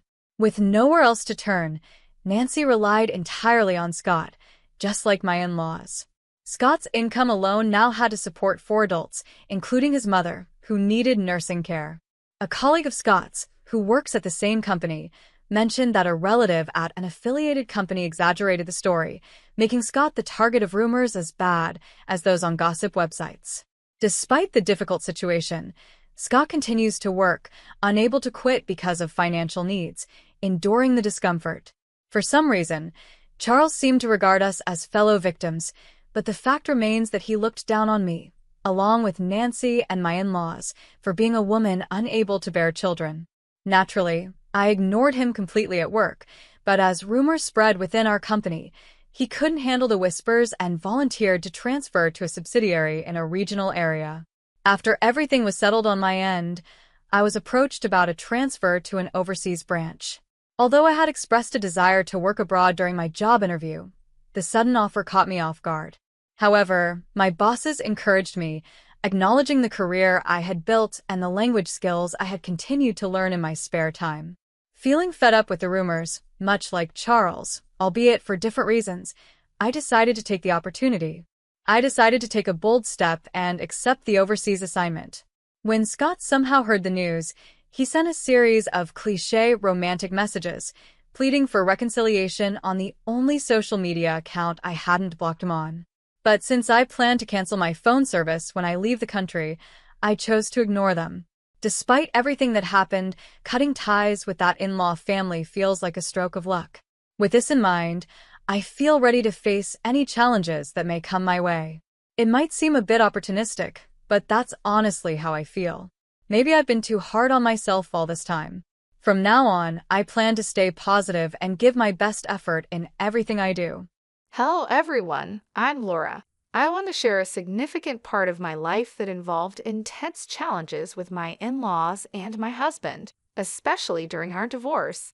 I hope my story resonates with those of you who have faced unfair criticism from your in-laws.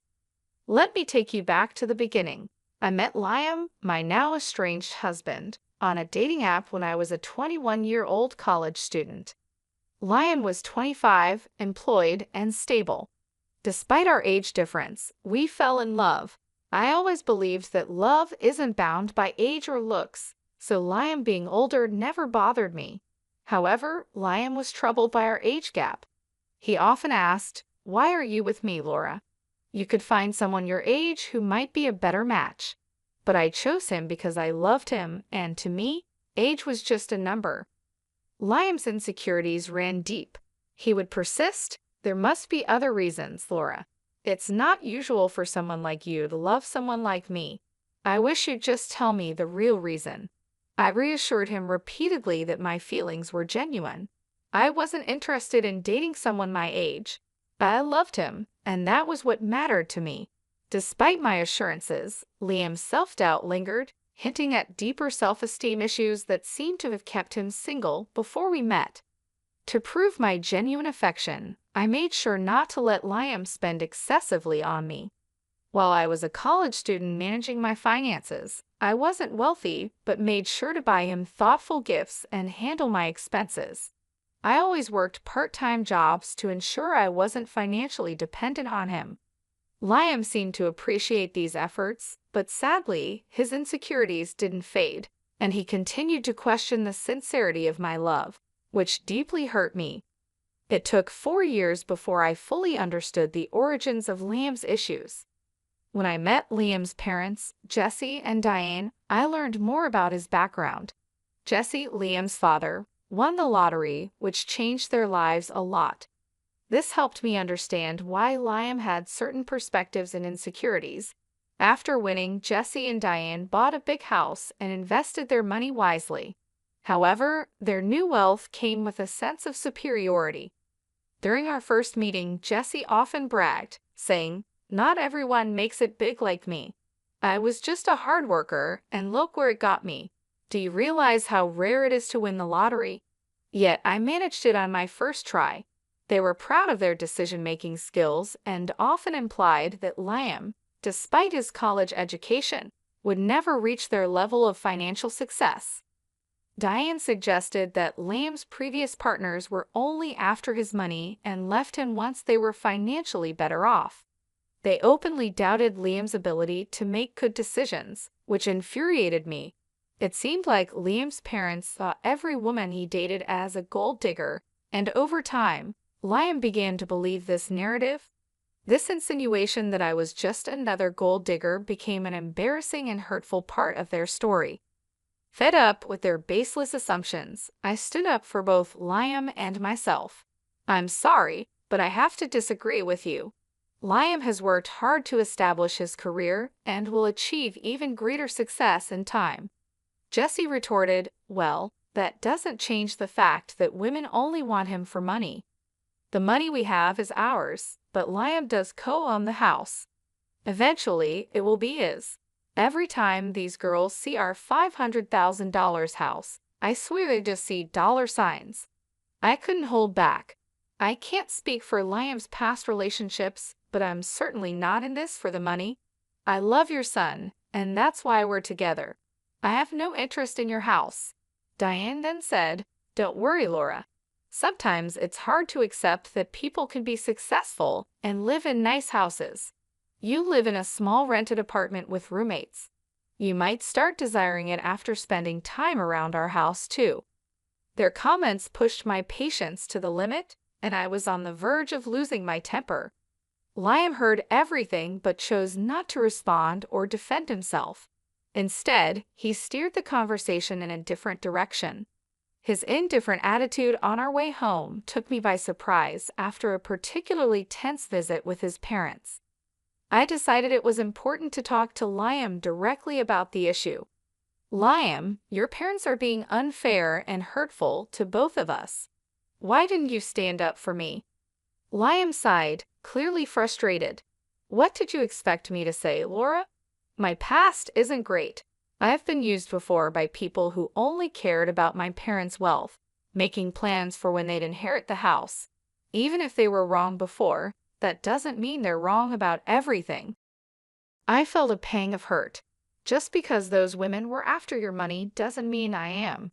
It hurt that you stayed silent while your family insulted me. Liam looked conflicted. "You know my family is wealthy now, and maybe they have a point. I'm not saying you have bad intentions, but I can see why it might look questionable to others. You have parents, and that might make you seem more reliant on my inheritance." His words were almost too much to bear.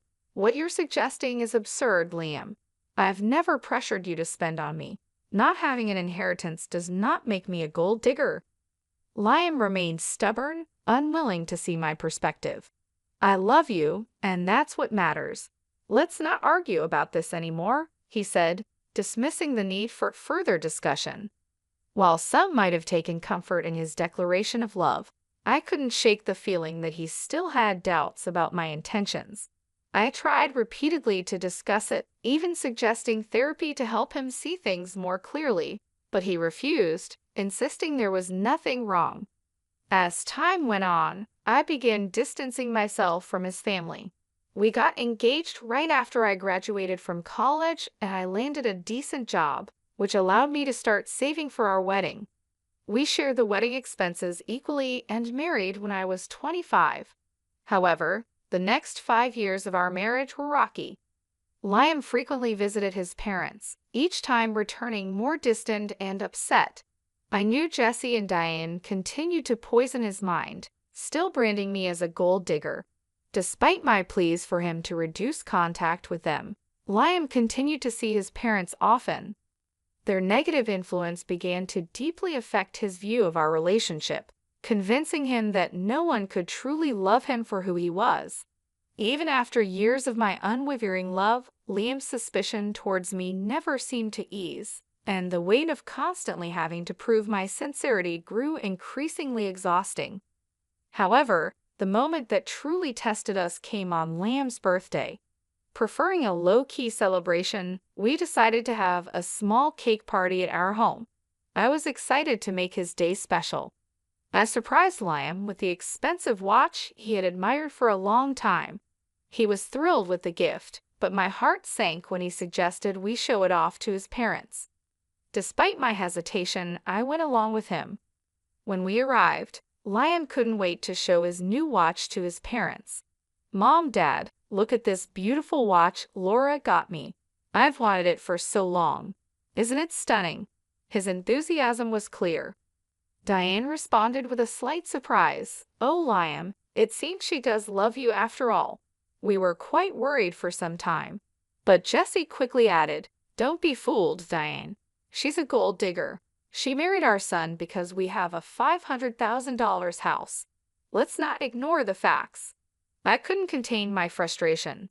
"Excuse me, why do you think I married your son for your house? I've been working and living in an apartment for years. Besides, if age was a concern, Why would I marry someone older unless I truly loved him? I assure you, I didn't marry Liam for his money or your house. I married him because I love him. Surely Liam can confirm that, right? To my astonishment, Liam remained silent. His reluctance to defend me in front of his accusing parents was deeply unsettling. I felt increasingly isolated as he avoided making eye contact, sinking under their harsh assumptions. Pushed to my limit, I confronted him. Liam, why aren't you saying anything? Your parents have always labeled me a gold digger. How will they ever see the real me if you don't speak up? Why are you so quiet? Tell them they're wrong. Liam's hesitation was palpable. He muttered, I don't know what you want me to say, Laura. Maybe my parents aren't completely wrong. There might be a possibility that his words trailed off, but the implication was clear. This doubt, this inability to stand by me, was more than just a simple misunderstanding. It was a fundamental crack in the foundation of our relationship, casting a shadow over our love and my place in his life. Liam's birthday celebration quickly turned sour. I was astounded by the accusations flying my way. Are you serious right now, Liam? You believe I married you for your assets? His parents chimed in, their suspicion clear. Oddly, you've never thought about buying a house, have you? For someone renting, owning a home should be a top priority. You haven't even talked about it with him. Our place is out of your price range. You could never afford something like this on your own, so marrying Liam and settling here seems more logical. Liam looked at me with a mix of doubt and confusion. Yeah, Laura, why would you marry me? You might have feelings for me, but I think there's more to it than just love. I was left speechless by their words. All the love and affection I had felt for Liam seemed to disappear instantly. Both my in-laws and my husband saw me as nothing more than a gold digger. While the skepticism from his parents was hurtful, Liam's agreement cut the deepest. At that moment, I had decided to end our marriage. I didn't reveal my decision right away. Instead, I waited for the right moment. Once Liam and I were back home, I contacted a lawyer and began the divorce process. The lawyer assured me that everything would be ready within a week. Meanwhile, I moved into a separate room to give myself some space. Liam thought I was just cooling off and had no idea of my intentions. When the divorce papers were ready, I gathered my belongings and left. Liam, clearly distressed, called me in a panic. I told him to meet me at a specific address and to bring his parents. Despite his confusion, he complied. As they arrived, I stood waiting on the porch of a stunning house. Their expressions shifted to surprise as they took in the scene. You must be wondering why I brought you here, I said, gesturing to the luxurious surroundings. It's a beautiful house, isn't it? No one can compare their home to this one. It's worth around $5 million in today's market. Quite expensive, right? The dramatic setting was my way of showing them that their accusations and suspicions were unfounded. I was not the person they thought I was, and I needed to make that clear in the most unforgettable way.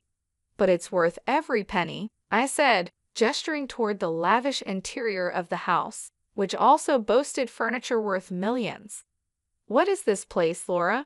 I don't understand why you have access to such a house, Liam asked, puzzled. Why don't you all come in so we can talk properly? I can't explain everything standing here on the porch, I suggested, brushing off their astonishment as I led them inside. They followed, their eyes widening in awe at the opulent decor.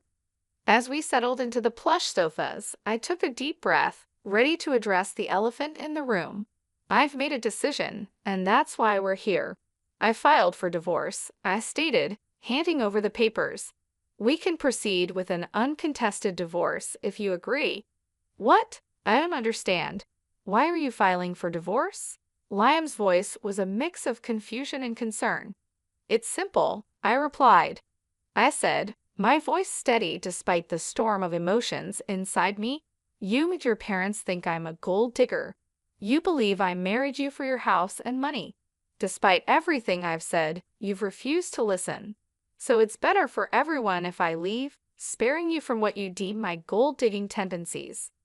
You're considering divorce just because my parents spoke what they believed to be the truth. That's ridiculous, Liam retorted, disbelief coloring his tone. I think it's for the best, I replied, firm in my resolve. His mother, watching the exchange with an unreadable expression, chimed in. If she's so adamant, you should just sign the papers, Liam. Then at least you can find someone who truly loves you. Why did you bring us to this house, Laura? Do you expect me to buy this for you as part of our divorce settlement? Liam asked, suspicion in his voice. Why would I need you to buy this house, Liam? This house is already mine, I answered calmly, watching their shock and disbelief unfold. They looked at me as if I were joking. How on earth can you afford a house like this? You're renting and your job isn't enough to cover something like this.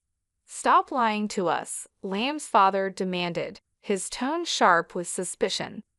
Their disbelief was palpable, but I was ready to prove my independence and financial capability once and for all. I'm not lying, I asserted firmly. Liam, remember when I mentioned that my parents left me some inheritance? Well, this house is part of it. It's under a trust for now, but I will officially inherit it when I turn 32. I don't need to work a high-paying job because I have a trust fund waiting for me. That's impossible, Liam interjected.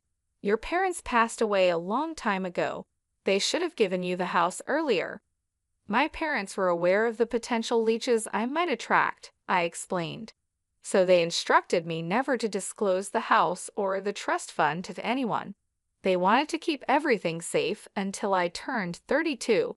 By then, they hoped I would be settled with someone who genuinely cared about me, not my inheritance.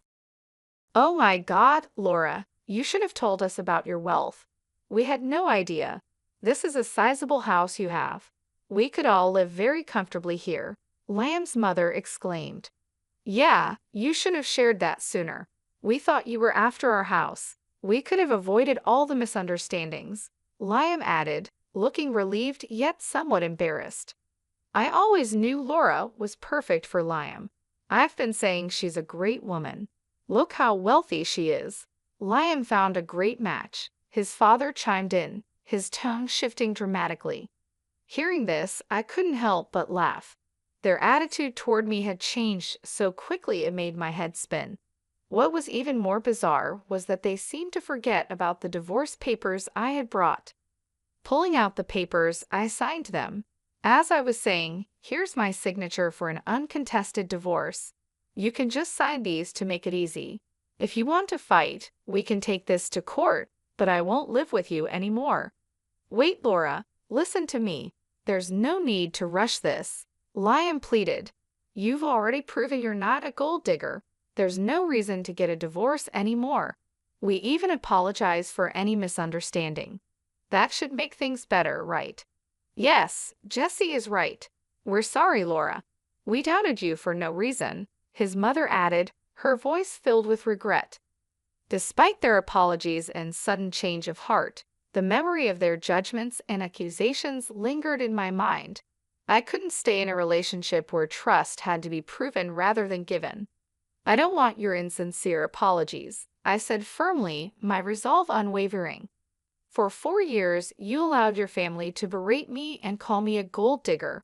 I expected you to defend me, but instead, you sided with them and even accused me of the same. I can't stay with someone who doesn't respect his wife. I'm done, Liam. We can part ways amicably or involve the courts. The choice is yours. Diane and Jesse tried desperately to change my mind, pleading with me to overlook the past. To them, what had happened was just a minor misunderstanding. However, their lack of genuine remorse for tarnishing my reputation only fueled my anger. When I reached my breaking point, I demanded that they leave before I called the police. My firm stance intimidated them, and they left without further argument. Over the next few weeks, Liam and his parents continued to harass me. They begged, pleaded, and even offered bribes to persuade me to stay. Their belief that money could sway my decision only intensified my fury. It was a stark reminder that they still saw me as someone motivated by financial gain. Ironically, since Liam co-owned the house with his parents, I was entitled to half of his share, which only fueled their desperation for reconciliation despite their relentless attempts. I stayed firm in my decision to leave. I moved all my belongings to my parents' house, asserting my right to stay there even before officially taking ownership. Liam and his parents kept trying to reach out, so I changed my phone number to avoid their constant calls from unknown numbers.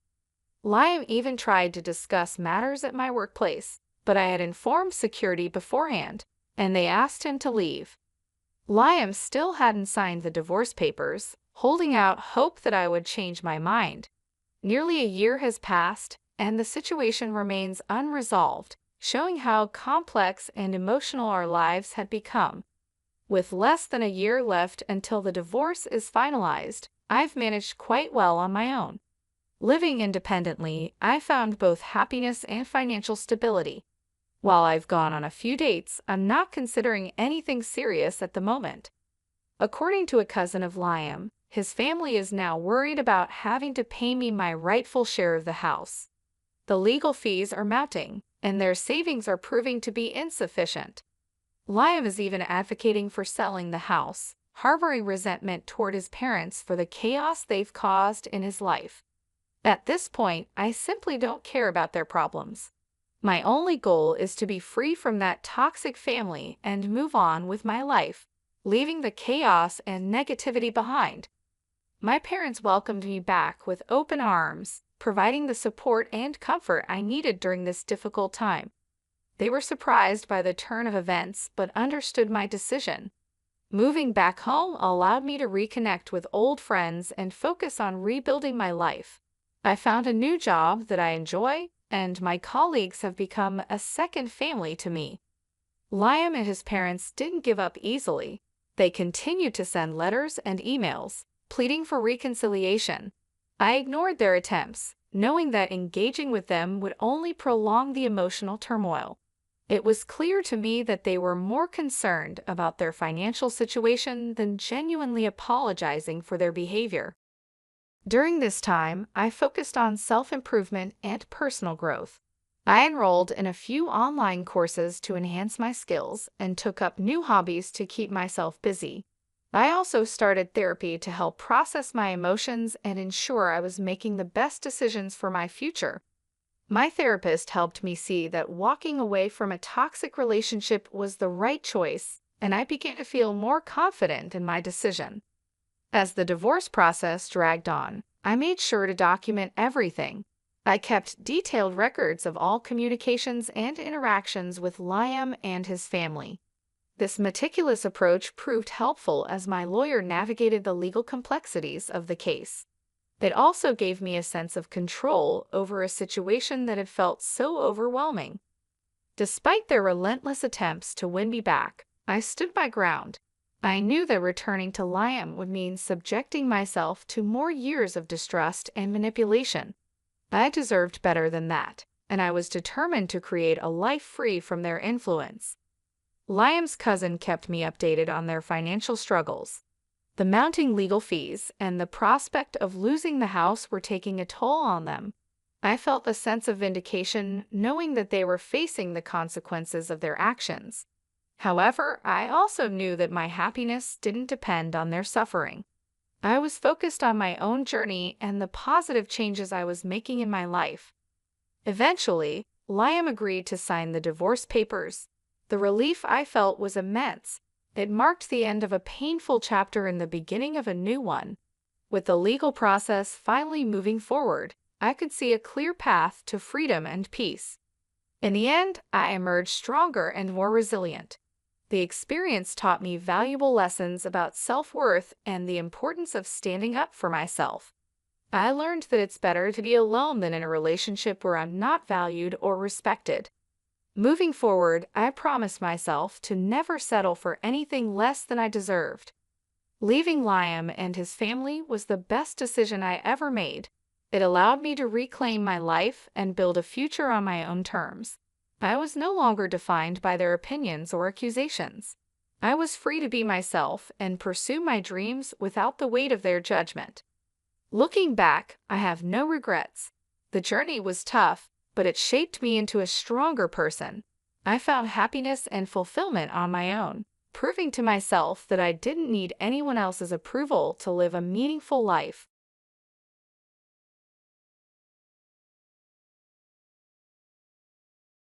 In the middle of a sunny neighborhood, my small art studio was nestled between two tall buildings.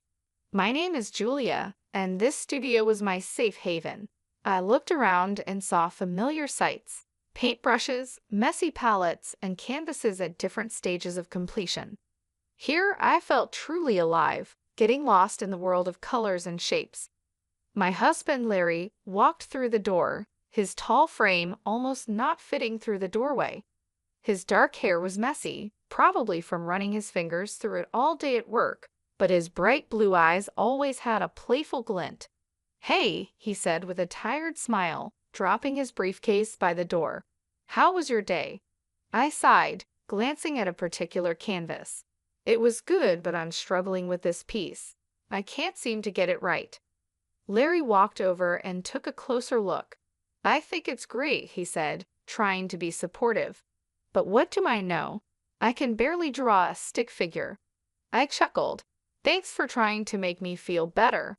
Before we could continue, the sharp ring of the phone interrupted us. I picked it up, already dreading the voice I'd hear. Sure enough, it was Lauren, my mother-in-law. "Hello, Julia," she said, her voice dripping with fake sweetness. "How are you?" "I'm fine, Lauren. What can I do for you?" I replied, trying to keep the annoyance out of my voice. "I just wanted to see how my son is doing," she said. "Is he there?" Larry gestured for the phone, mouthing, "I'll handle it," before I handed it over. I couldn't resist a little jab. "He's here and he's great. He always enjoys coming home to a supportive environment." There was a pause on the other end.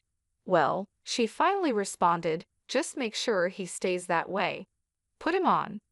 Larry took the phone from me, giving me a look that said, "Please don't start." "Hi, Mom," he began, and I tuned out the rest of their conversation, turning my attention back to my painting. After hanging up, Larry turned to me. "She's coming over tomorrow." I groaned. Why does she need more reasons to mock my art? Larry put his arm around me. "I'll talk to her, okay? Just try to be civil." The next day, Lauren arrived with her usual grand entrance. Tall with striking gray hair, she carried an air of superiority like a second skin. "Hello, Julia," she said, scanning the room with disdain. "Hello, Lauren," I responded, gritting my teeth. Her eyes settled on my latest work. "What's this?" she asked, pointing at it. "It looks like a child's mess." I clenched my fists, trying to stay calm. "It's a work in progress." Lauren smirked. "Isn't everything here?" "I don't know why Larry supports this hobby of yours." "It's not a hobby," I retorted. "It's my passion." Larry walked in, sensing the tension. "Ladies, can we please not do this today?" Lauren scoffed. "I just don't see why you waste your time, Julia. My son deserves better." With that, she turned and left the room. I sank into a chair, feeling deflated. Larry sat next to me, squeezing my hand. "Ignore her, okay? Your art is amazing." I looked into his eyes, feeling grateful for his support. "Thanks," I whispered. Life with Lauren was like navigating a field of landmines. Every interaction was a potential explosion, and most days I felt emotionally drained by her constant jabs. Her favorite topic, of course, was my art. She never missed a chance to belittle it or ridicule me. One Sunday afternoon, Larry and I were in our living room. Sunlight streamed through the window, casting a warm glow across the room. I was sketching a new idea while Larry read a book. The peaceful moment was interrupted by a knock at the door. "I'll get it," Larry said, setting his book down. He opened the door to reveal Lauren holding a pie. "I was in the neighborhood," she began, a hint of a smile on her lips. "Thought I'd drop by." "Thanks, Mom," Larry replied, taking the pie from her. "Come on in." I forced a smile. "Hello, Lauren." She scanned the room, her gaze stopping at my sketchbook. More scribbles, Julia. It's a concept sketch, I said, trying to keep my voice steady. Lauren smirked. I'll never understand modern art. It all looks so pointless. Larry intervened. Mom, can you please be respectful? She shrugged. I'm just giving my opinion. I didn't ask for it, I retorted. Lauren leaned in closer, her voice dripping with condescension. I just worry about Larry. What kind of future will he have with a wife who spends her time drawing whatever this is? Larry stood up, placing himself between Lauren and me. Enough, Mom. Julia's work is important. Just because you don't understand it doesn't mean it's worthless. Lauren feigned surprise. I'm just concerned for my son. I stood up and said, I'm concerned for my mental well-being. I don't need your negativity. Lauren huffed. Fine, I'll leave. As she made her way to the door, she stopped and turned. One day, Larry will see you for who you truly are. I watched as she left, trying to shake off the weight of her words. Larry wrapped his arm around my shoulder. I'm sorry about her. I sighed. It's not your fault. I just wish she could see that there's value in what I do. Larry smiled. She may never see it, but I do, and I'll always be here to support you. The days following Lauren's visit were tense. I found solace in my art, pouring all my emotions onto the canvas. Larry watched me work, always encouraging, always there. One evening, as the sun began to set, painting our room in hues of gold and crimson, my phone buzzed on the table. An unknown number flashed across the screen. Picking it up, I hesitated for a moment.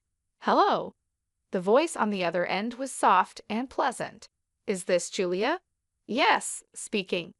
Hello, Julia. My name is Diane. I'm with the Art Spirit Gallery. We came across your work online and are very impressed. I blinked in surprise. The Art Spirit Gallery was one of the premier spots for modern art in the city. Really? Was all I could manage. Diane chuckled. Yes, really. We'd like to meet and discuss a potential exhibition. A wave of emotion washed over me. I'd love to. Great, Diane continued. How about this Sunday at 2 p.m.? That works for me. Perfect. See you then. And Julia, keep doing what you're doing. Your art is truly special. Hanging up, I turned to Larry, my face beaming. You won't believe who that was. He looked up, curious. Who? The Art Spirit Gallery. They want to discuss an exhibition for my paintings. Larry's eyes widened in surprise, and he pulled me into a hug. That's amazing. I knew they'd notice your talent. I laughed. I still can't believe it. He pulled back, his face serious. You deserve this, Julia. Don't let anyone tell you otherwise. The news was like a shot of energy. I spent the next few days preparing, researching the gallery, and planning which pieces to discuss. The day of the meeting arrived, and I dressed carefully, choosing a simple but professional outfit. As I was about to leave, the phone rang again. Hesitating for a moment, I answered, Hello. It was Lauren. Julia, she began, her tone different than usual, almost jealous. I heard about the gallery. I was surprised. Yes, it's true. She scoffed. We'll see how long that lasts. Resisting the urge to snap back, I replied calmly, Thanks for the encouragement, Lauren. She hung up without another word.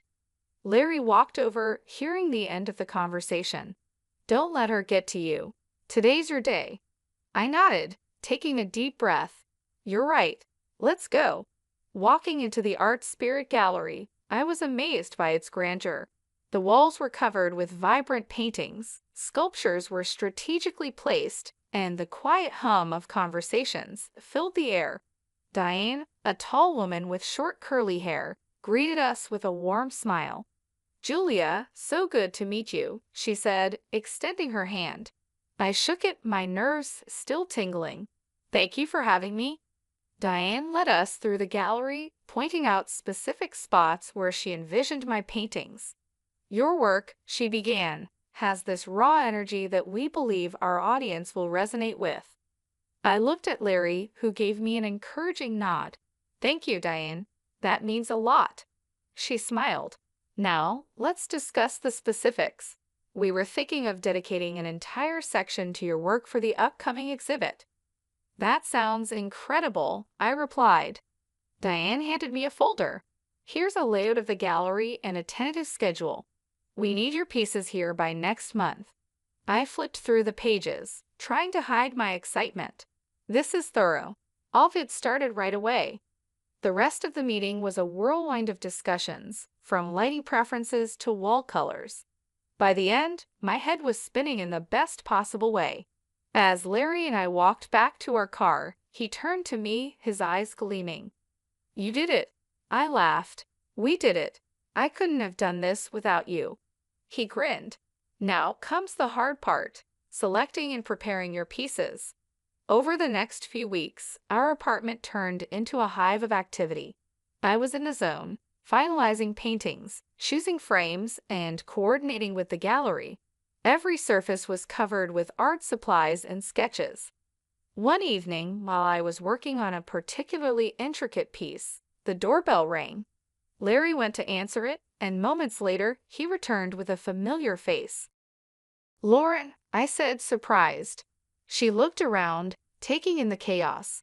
So this is what preparation looks like. I hesitated for a moment, then replied, Yes, it's a lot of work. Lauren's eyes landed on a painting I had just finished. This one's different. I walked over. It's a new direction I'm trying. She studied it for a moment, her expression unreadable. It's interesting.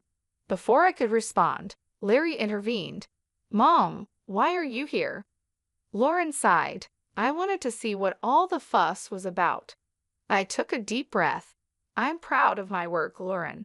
She nodded. It's evident. Well, I should be going.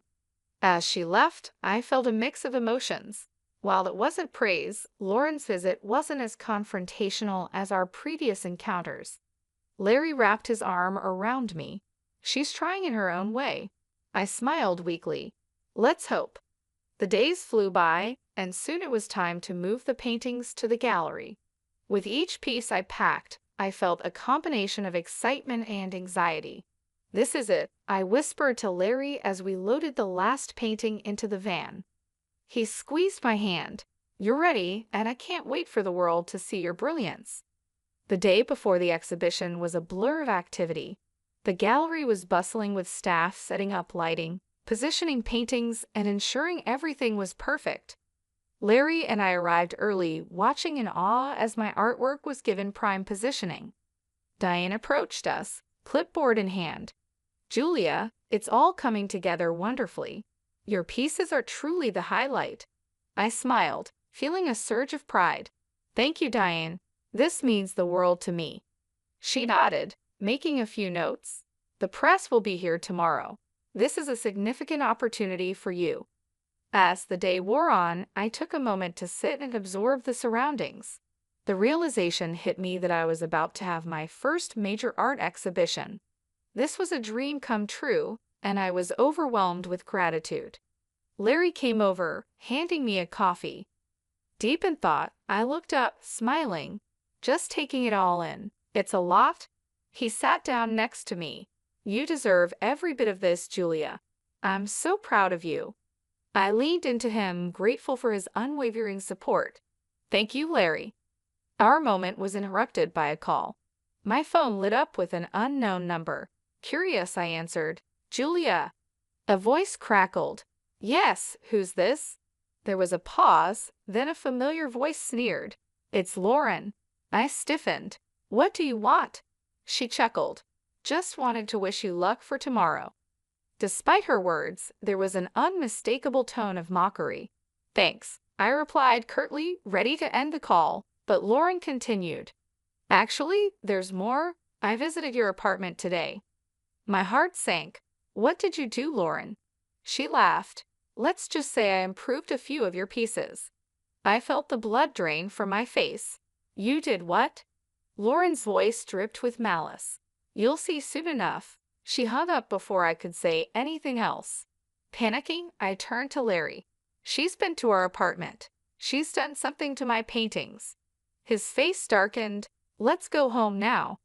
We raced back, anxiety mounting with each passing minute. As we entered our apartment, the devastation was clear. Several of my paintings were destroyed, splashes of paint, torn canvases, and scribbles marred my artwork. I sank to the floor, tears streaming down my face. How could she? Larry knelt beside me, equally shocked. We'll get through this, Julia. Amidst the destruction, a realization dawned on me. The best pieces, the ones meant for the exhibition, were already at the gallery. Lauren had ruined some paintings, yes, but not the ones for the exhibition. A plan formed in my mind. Wiping away my tears, I looked up at Larry. She thinks she's won, but she hasn't. We have an exhibition tomorrow, and it will be a success. He nodded, determination in his eyes. You're right. Let's focus on that. The day of the exhibition arrived. I was nervous, but the events of the previous day had given me newfound determination. Larry looked at me, offering a comforting smile. You ready for this? I took a deep breath. As ready as I'll ever be. The gallery was soon teeming with visitors. Reporters, art enthusiasts, and curious onlookers walked around, admiring the pieces. The positive murmurs and admiring expressions of the crowd boosted my confidence. Diane approached, her face glowing with excitement. Julia, this is beyond expectations. The response is phenomenal. I grinned. Thank you, Diane. It's all thanks to your support. As the day progressed, I was pleasantly surprised to see many familiar faces. Julia, I'm Jake. I've heard so much about your work, and I must say it's even better in person. I blushed. Thank you, Jake. He looked around, his gaze settling on a particularly vibrant piece. This one, I'd like to purchase it. I was taken aback. Really? Jake nodded. Absolutely. And not just this one. I'd like to buy a few more. I was elated, hardly believing my luck. Larry joined us, equally thrilled. This is incredible, Julia. As we finalized the details with Jake, there was a commotion at the entrance. Lauren had arrived, smugness evident on her face. She walked over, her eyes scanning the gallery. So this is your big day. I met her gaze evenly. Yes, Lauren, and it's going better than I could have hoped. She smirked. I see. Well, enjoy it while it lasts. I was about to reply when Jake interjected. You must be the infamous Lauren I've heard a lot about. Lauren looked him up and down. And who might you be? Jake extended his hand. Jake Paul. I've just purchased some of Julia's artwork. Lauren's smugness faded, replaced by surprise. You bought these? Jake nodded. Yes, and I must say they're some of the best pieces I've seen in a long time. Lauren was at a loss for words. Realizing that someone of Jake's stature admired my work was a hard pill to swallow. I decided it was time to turn the tables. Lauren, remember those paintings you improved at our apartment? She raised an eyebrow.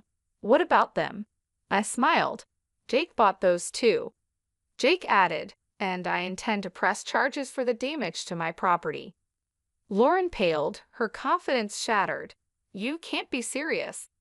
Jake looked at her sternly. I am. I value art, and what you did was criminal. Lauren looked like she was about to crumble. I didn't know. I stepped forward. Now you do. Maybe you'll think twice before meddling in others' lives. After the whirlwind of Lauren's confrontation, the gallery buzzed even more. I had to take a moment to breathe and center myself. The sheer number of people attending and the success of the sales was mind-boggling. Larry came up behind me, wrapping his arms around my waist. How are you holding up? He asked. I leaned into his embrace. Better than I thought, but God, Larry, the sheer number of people. He chuckled. They're here for you, all for you. Diane settled up next to us with a glass of champagne in hand. You two are the stars tonight, and Julia, the critics are raving. Taking a sip of her drink, she continued, I've had 5 other gallery owners approach me already asking about you. The next big thing, they said. I blinked in surprise, struggling to process the information. Really? She nodded, her eyes twinkling.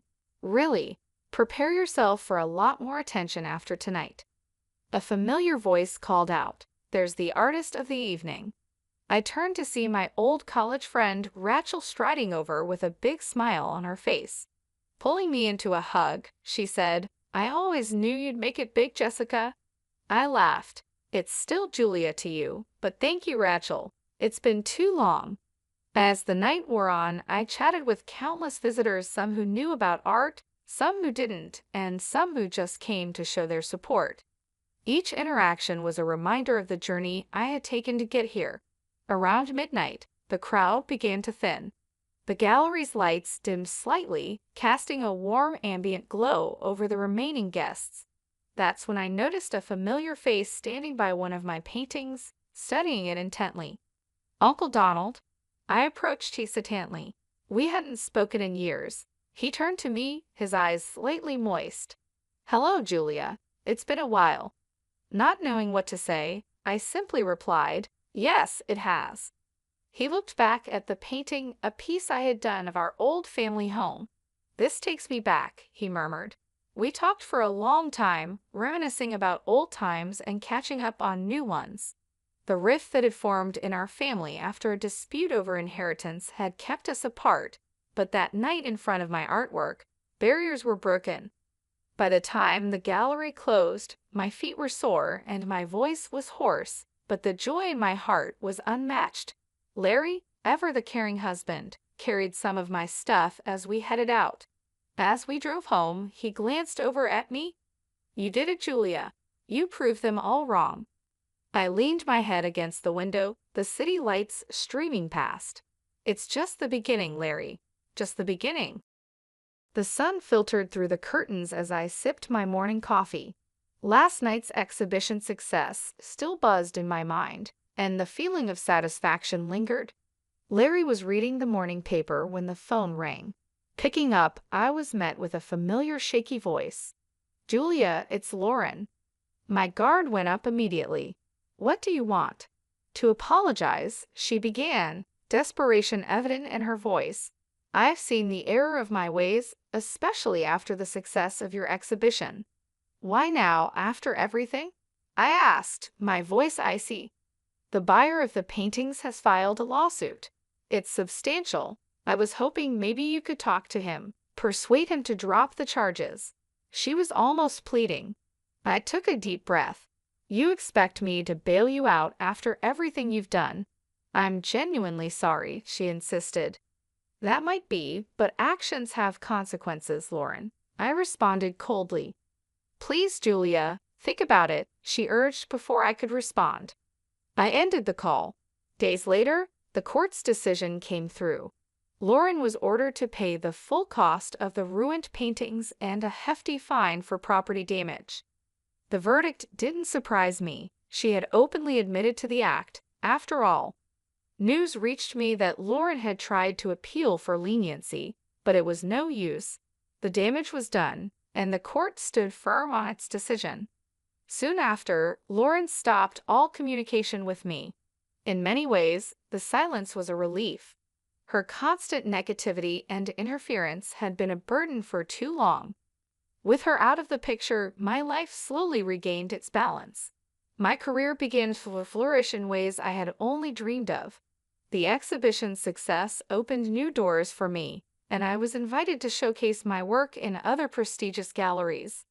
The recognition and support from the art community were overwhelming and deeply satisfying. Larry and I continued to strengthen our bond during this time. He was my rock, always there to encourage me and help me navigate the new opportunities and challenges that came with my growing career. We spent more time together, appreciating the peace that had returned to our lives. The ordeal with Lauren was a harsh reminder that life is filled with challenges, but also that every cloud has a silver lining. Her actions, while hurtful and destructive, ultimately led to a series of events that strengthened my resolve and boosted my career. It was a testament to the idea that sometimes justice does prevail, and good can come from even the most difficult situations. As time passed, I found myself reflecting on the lessons learned from this experience.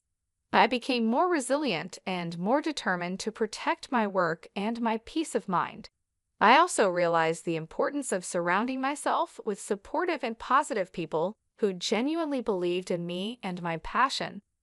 In the end, I emerged stronger and more confident in my abilities. The exhibition was just the beginning of a new chapter in my life, one filled with promise and potential.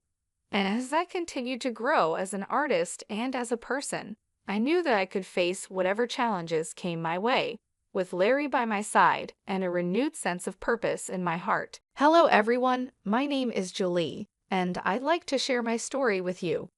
My mother-in-law, Kelly, wasn't always the vain and shallow woman she is today.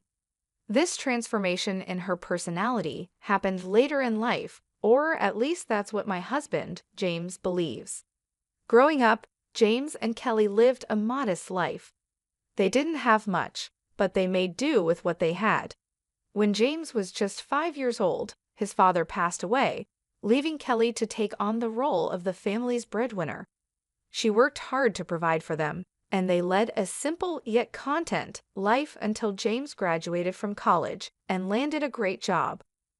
James is an extraordinary man, kind, intelligent, and humble. He earned a full scholarship to medical school and went on to become a doctor. Despite all his success, James has never let it get to his head. However, things began to change for Kelly as she started seeking a more luxurious lifestyle. I should mention that I don't have a job, and there are personal reasons for that, which I'll discuss later.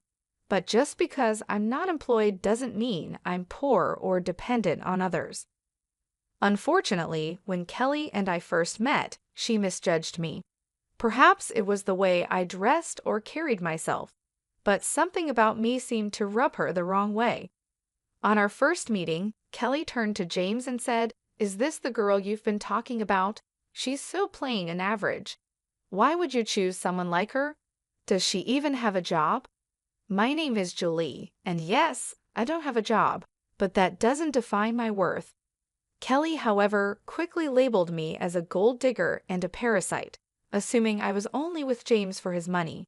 She made harsh and unfounded judgments about my character. James stood by me and defended me, but the argument with Kelly quickly escalated, forcing us to leave. On the drive home, James apologized for his mother's behavior, admitting that she had crossed a line. He tried to comfort me, saying his mom wasn't the same person she used to be and asking me not to take her words to heart. Despite his reassurance, I couldn't shake the feeling that being around Kelly would be difficult. After all, she's the only parent James has left. I decided to step back and give Kelly some space. Cutting her off completely isn't an option, especially since we don't have much extended family. But I knew that finding a way to coexist with her would be a challenge I had to face.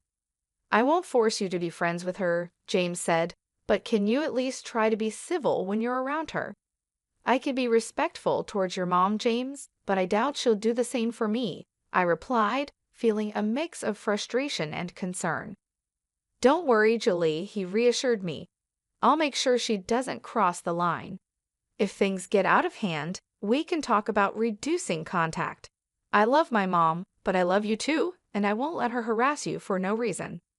Despite James's assurances, I still felt uneasy about my relationship with Kelly. Even though James promised to stand up for me, I couldn't shake the feeling that things wouldn't be so simple. James and I got married 2 years after we started dating. Due to financial constraints, we opted for a small court wedding. At the time, James was sending a significant amount of money to Kelly every month, claiming it was for emergencies. Even after our marriage, he continued to send her money, which strained our finances. I didn't object because I believed he had the right to support his mom, but it wasn't long before Kelly became a real problem in our lives. She often spoke ill of me, gossiping with her friends and spreading rumors that I was a gold digger. At first, I tried to ignore it, but as the rumors began to affect my reputation, it became harder to brush off. Despite James's efforts to defend me, Kelly never treated me kindly. She seemed convinced that I wasn't good enough for her son. Then, one day, James came to me with surprising news. "My mom wants to invite you to a small party she's hosting," he said. I was immediately skeptical. "Why would she invite me when she clearly dislikes me?" I asked, not hiding my doubts. James explained, "She promised me she's trying to improve and wants you to be there." I know it seems odd, especially with her recent financial struggles, but she assured me she managed somehow.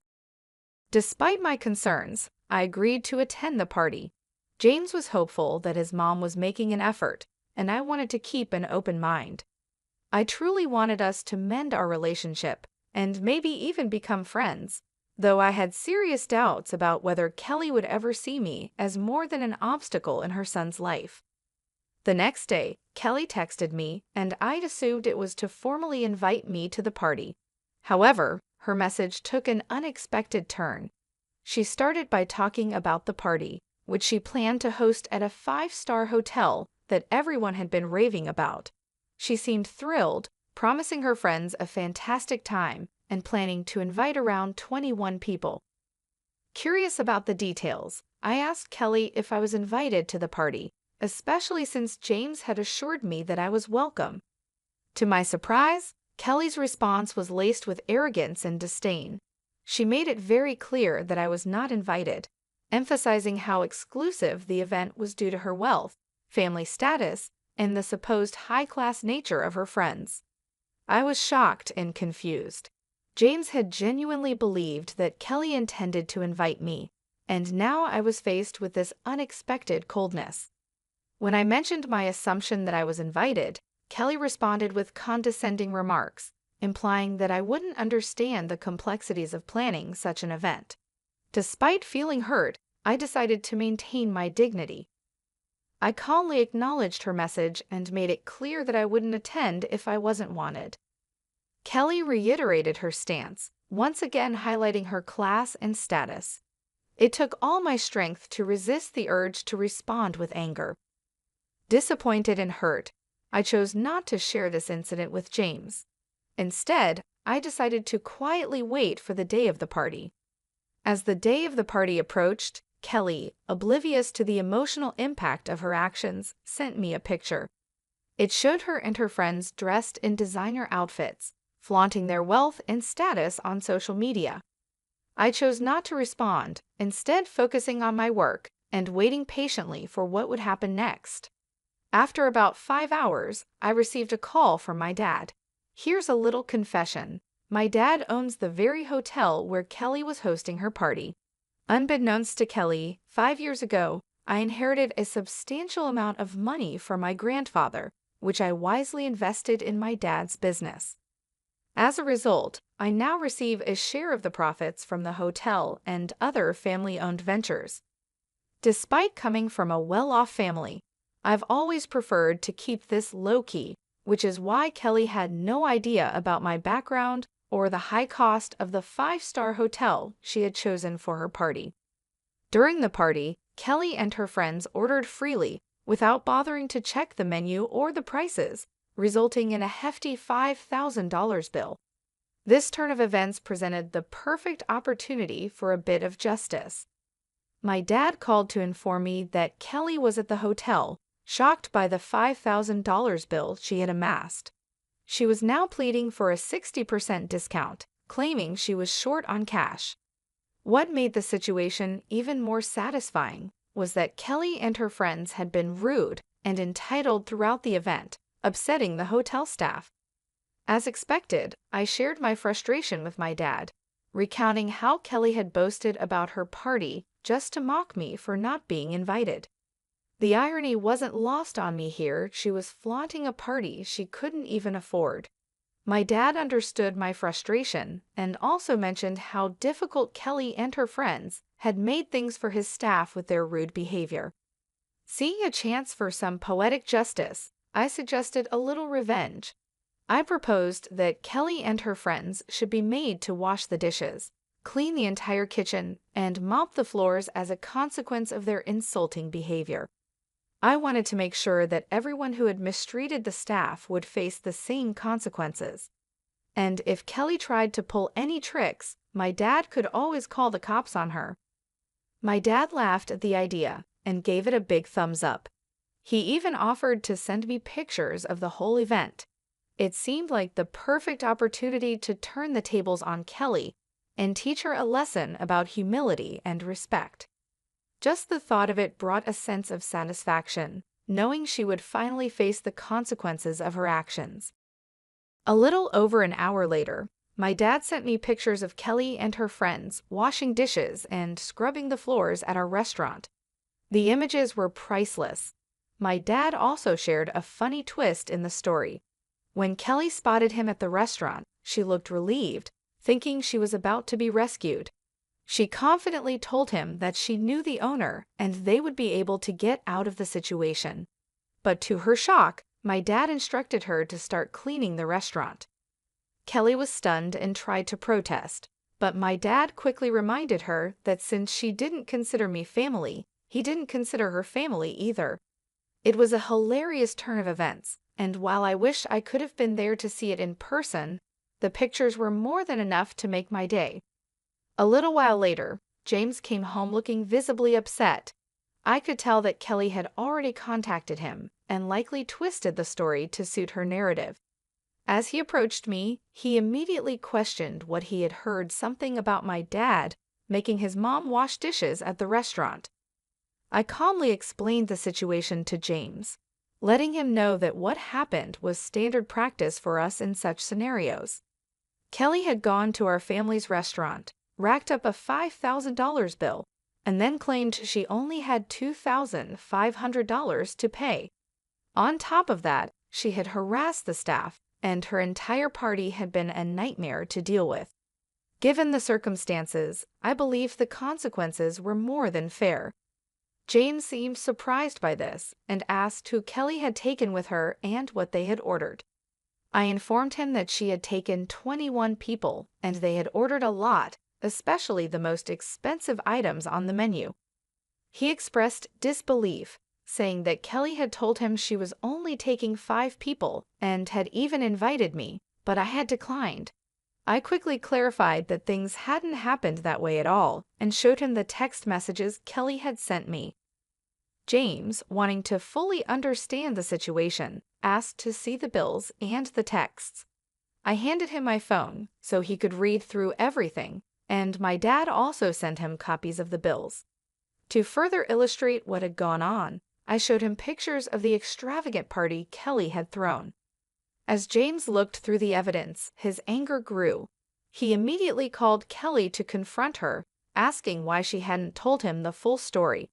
Kelly tried to downplay the situation, claiming she had only mentioned being short on cash and accused me of twisting the story to sabotage her. James wasn't having any of it. He pointed out that not only had she declined my invitation, but she had also insulted me by saying I wasn't classy enough for her. Kelly attempted to brush it off as a harmless joke, but James wasn't buying it. He pressed her on why she would spend thousands of dollars on a lavish party with friends while simultaneously disrespecting his wife. Kelly was left stumbling over her words, trying to justify her actions, but James made it clear that he was disappointed and shocked by her behavior. He couldn't believe she had spent $5,000 on food and drinks while treating me with such disdain. I made a mistake by giving you money whenever you asked for it, Mom, James said firmly.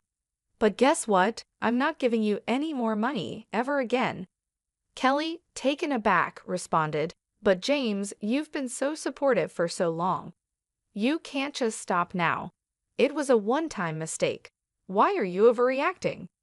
No, Mom, I'm not overreacting, James replied, his voice steady. This isn't a one-time mistake. If you can't even consider my wife as family, I don't want anything to do with you. I kept hoping you'd change your mind, but you never did. I'm not going to pay you just so you can insult my wife and call her classless, especially when she has sacrificed so much to support you. This ends now. With that, James ended the call and blocked Kelly's number. He turned to me with deep regret in his eyes and apologized profusely for getting angry at me without knowing the full story. I forgave him because, in the end, he stood up for me when it really mattered. We had a serious discussion about Kelly and agreed that she would no longer be a part of our lives, at least for the time being. Although James is now a wealthy man, he understands the importance of staying humble. He found Kelly's behavior completely unacceptable, especially since it was directed towards me. I wholeheartedly agreed it was unfair, and I was ready to remove her from our lives for good. In the days that followed, Kelly's desperation grew. She realized that her own actions might have permanently damaged her relationship with her son, sending her into a state of panic. She started showing up at our house, demanding to speak with James. Each time she was turned away at the door, her demands turned into pleas and eventually into outright begging. Despite having a job, Kelly's income wasn't enough to support the high-end lifestyle she had become accustomed to over the years. Now, with James cutting her off financially, she found herself struggling. Meanwhile, instead of continuing to support Kelly, James chose to invest some of his funds into my dad's business, helping him open new hotels and restaurants in the neighborhood. Kelly was left to face the consequences of her actions, realizing too late that her behavior had cost her more than just money, it had cost her the relationship with her son. We do have plans to expand our hotel business into bigger cities, but we'll have to take things one step at a time and see what the future holds. There's a lot to consider when making such a big move, and we want to make sure everything is done right. Since James stopped sending money to Kelly, her life has taken a significant turn. She was used to living a much more comfortable and extravagant lifestyle, but now things have changed dramatically for her. Without the financial support from James, Kelly found it increasingly difficult to maintain her rented condo. The bills started piling up, and she quickly realized that her own income wasn't enough to cover the high costs she was used to. After struggling to make ends meet, she finally decided to end her lease and move into a much smaller one-bedroom apartment. Now, after paying all her bills, she barely has any money left for anything extra. The luxuries she once took for granted are no longer within her reach. We know all of this because Kelly makes sure to keep us informed through emails, of course. She still tries to downplay her past behavior, acting as though we're the ones overreacting and that she's done nothing wrong. But the reality is clear. Her actions have led to this situation, and as a result, she'll be out of our lives for the foreseeable future. Just a month ago, I discovered that I'm pregnant, and James and I couldn't be happier. This news has brought so much joy into our lives, and we're completely focused on preparing for the arrival of our little one. We've been busy planning every detail, from setting up the nursery to making sure we have everything we need for when the baby comes. It's an exciting and busy time, but we wouldn't have it any other way. Honestly, I'm relieved that our child won't be exposed to the kind of negativity and shallowness that Kelly represents. As we prepare to welcome our baby into the world, I'm determined to protect our child from any harmful influences, especially from someone who has shown such little regard for others. If the time ever comes when Kelly tries to be a part of our child's life, I'll make sure she doesn't have the opportunity to fill our child's head with any nonsense or negativity. For now, we're focusing on being the best parents we can be and ensuring that our child is born into a loving and supportive environment. We're hoping for a healthy, happy baby, and we're grateful for all the blessings we've received. As we embark on this new chapter in our lives, we kindly ask for your well wishes and support as we prepare to welcome our little one into the world. I remember that day like it was just yesterday, even though I was only 6 years old. My name is Julie, and that day changed my life forever. Dad had gone on another business trip, leaving Mom and me alone in our house. I was playing with my dolls in the living room when I heard the doorbell ring. Mom rushed to answer it, her face lighting up when she saw who was there. "Julie, honey, go to your room and play," she said, her voice shaking with excitement. I did as she asked, but curiosity got the better of me. I peeked around the corner and saw a tall man I didn't recognize. Mom was quickly packing clothes into a suitcase, moving faster than I had ever seen her move before. Mom zipped up her suitcase and headed for the door. I stepped out from where I was hiding, feeling confused and scared. "Mommy, where are you going?" I asked. "I have to go away for a while, sweetie," she said, not quite looking me in the eyes. "Be a good girl for Daddy, okay?" And just like that, she was gone. No hug, no kiss goodbye, just the sound of a car engine starting and fading away. I stood there, staring at the closed door, waiting for her to come back, but she didn't. The house felt bigger and emptier than ever before. As night came, I grew more scared.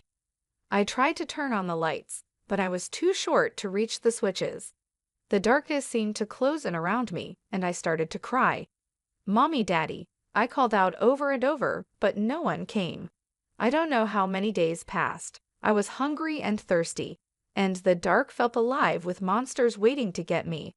I cried until I had no tears left, then huddled in a corner, shaking with fear. Finally, I heard voices outside. Our neighbor, Mrs. Jeremy, was talking to someone. "I've been hearing a child crying for days," she said. "I'm worried something might have happened." The door burst open, and suddenly the house was full of people, policemen, neighbors, and finally my dad. "Jen," he cried, scooping me up in his arms. "Oh God, Julie, I'm so sorry." I held onto him tightly, crying with relief. Over his shoulder, I saw a policeman holding a piece of paper. "Mr. James," the policeman said seriously, "I think you should read this." Dad gently set me down and took the note. As he read it, his face fell. He suddenly looked much older, like years had passed in just a few moments. "She's gone," he whispered. "Amy's gone. She left us." The next few weeks were a blur. Dad took time off work to stay with me. We had lots of visitors, relatives, friends, and a nice lady who Dad said was a child psychologist. "Jen has been through a traumatic experience," the psychologist explained to Dad. "It's normal for her to have some fears and anxieties after what happened." And boy, did I have fears. I couldn't sleep without a light on. The dark terrified me. I panicked whenever Dad had to leave, scared that he wouldn't come back either. The fear never really went away. It became part of who I was, just like my brown hair or green eyes. I became Julie James, the girl whose mother left her, the girl afraid of the dark, the girl always worried about being abandoned. As days turned into weeks and weeks into months, life started to feel normal again, but a new kind of normal. Dad and I became a team of two, figuring out how to live in this new world without Mom. He learned to braid my hair. He wasn't very good at first, but he got better with practice. And I learned how to make his coffee just the way he liked it. Then everything changed when Dad met Lauren. I was 8 years old when he introduced me to her. Lauren had kind eyes and a warm smile that made me feel comfortable right away. Over the next few weeks, Lauren became a regular part of our lives. She didn't try to replace my mom, which I appreciated more than I could say. Instead, she found her own place in our little family. One day, I overheard Dad talking to her on the phone. "I think it's time, Lauren. Will you move in with us?" Lauren moved in a week later. She didn't try to be my mom, but she became something just as important, a friend. She helped me with my homework, braided my hair much better than Dad ever could, and always made sure there was a nightlight in my room. As the years passed, other things changed too. Dad's company became successful, and suddenly we were moving to a big new house in a fancy neighborhood. I got my own room with a walk-in closet and a view of the backyard pool. But some things didn't change. I still slept with a nightlight. I still worried every time Dad went on a business trip, and sometimes late at night, I'd see him looking at old photos of Mom. My 11th birthday started like any other day. I woke up to the smell of pancakes, Lauren's special birthday treat for me. Dad was home from work, and we were planning a small party later. Everything seemed perfect. Then the doorbell rang. As I walked into the living room, I froze.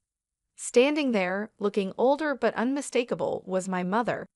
Next to her was a little girl, about 6 years old, holding a teddy bear and looking around with wide eyes. "Amy," Dad said, his voice tight. "What are you doing here?" Mom took a deep breath.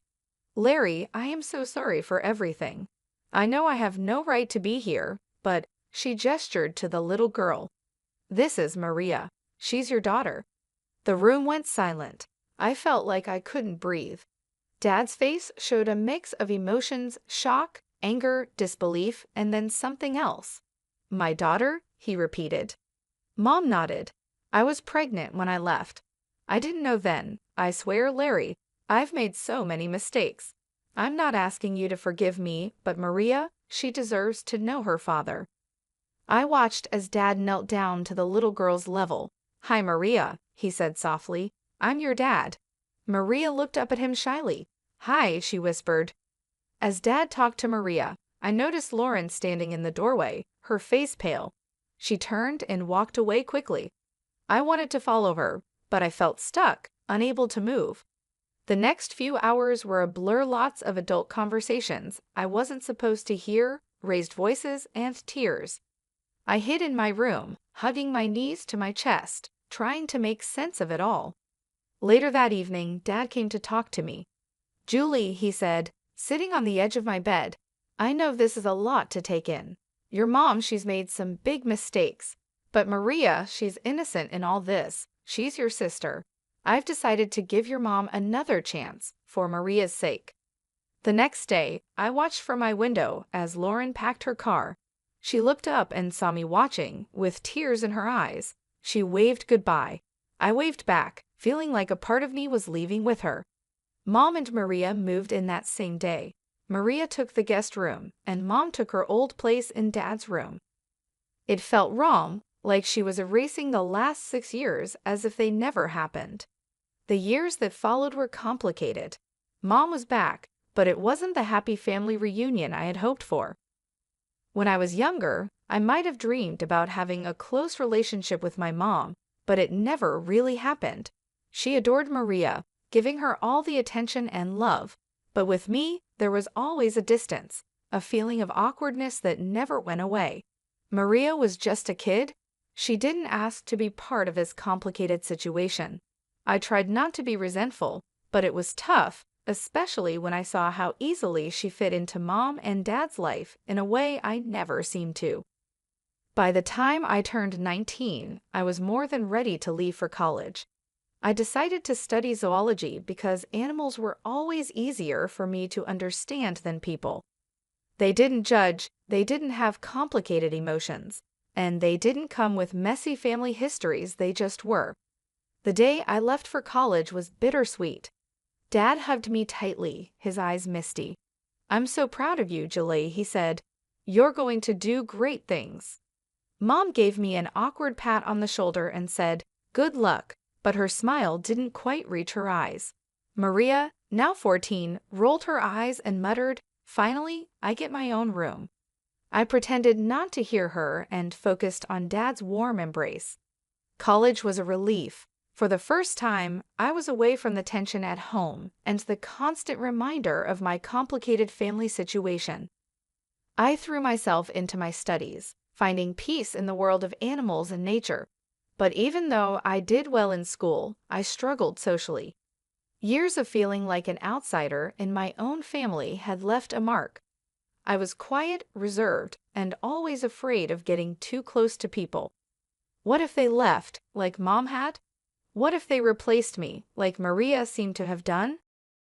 Instead, I found comfort at the small zoo on campus, where I volunteered in my spare time, caring for the animals. There was a particularly grumpy old llama named Larry who became my favorite. He didn't like most people, but he seemed to tolerate me. The years at college went by quickly, and before I knew it, I was graduating. As I stood in my cap and gown, diploma in hand, I scanned the crowd. Dad was there, beaming with pride. Mom and Maria were there too, clapping politely. "Congratulations, Julie," Mom said stiffly. "Your father and I have been talking, and, well, we think it's time you started looking for your own place. You know, spread your wings." I felt like I had been punched in the stomach. I looked at Dad, hoping he would disagree with Mom, but he just looked away, his face full of pain. "Right," I said, trying to keep my voice steady. "Of course, I'll start looking right away." The days after my graduation were tense. I was back in my childhood home, but it didn't feel welcoming at all. Dad tried his best to make me feel comfortable, but Mom and Maria made it clear that I was not wanted there. "Julie, have you started looking for jobs yet?" Mom would ask during breakfast, her tone pretending to be sweet. "You know, it's important to get your foot in the door early," Maria would add, with a smirk. "Yeah, and maybe you could find your own place too. It's getting kind of cramped around here." Nights were the hardest. I still needed my nightlight to sleep, something Maria didn't miss. One evening, as I was getting ready for bed, she barged into my room. "Seriously?" she scoffed, pointing at my nightlight. "You're 23, and you still need that? No wonder you don't have any friends." I felt my cheeks burn with shame. "Leave me alone, Maria," I muttered, but she wasn't finished. The next day at dinner, she brought it up again, this time in front of everyone. "Hey, Mom, Dad," she said, her voice dripping with fake concern. "Don't you think Julie should see a therapist or something? I mean, she's an adult who's afraid of the dark and can't make friends. That's not normal, right?"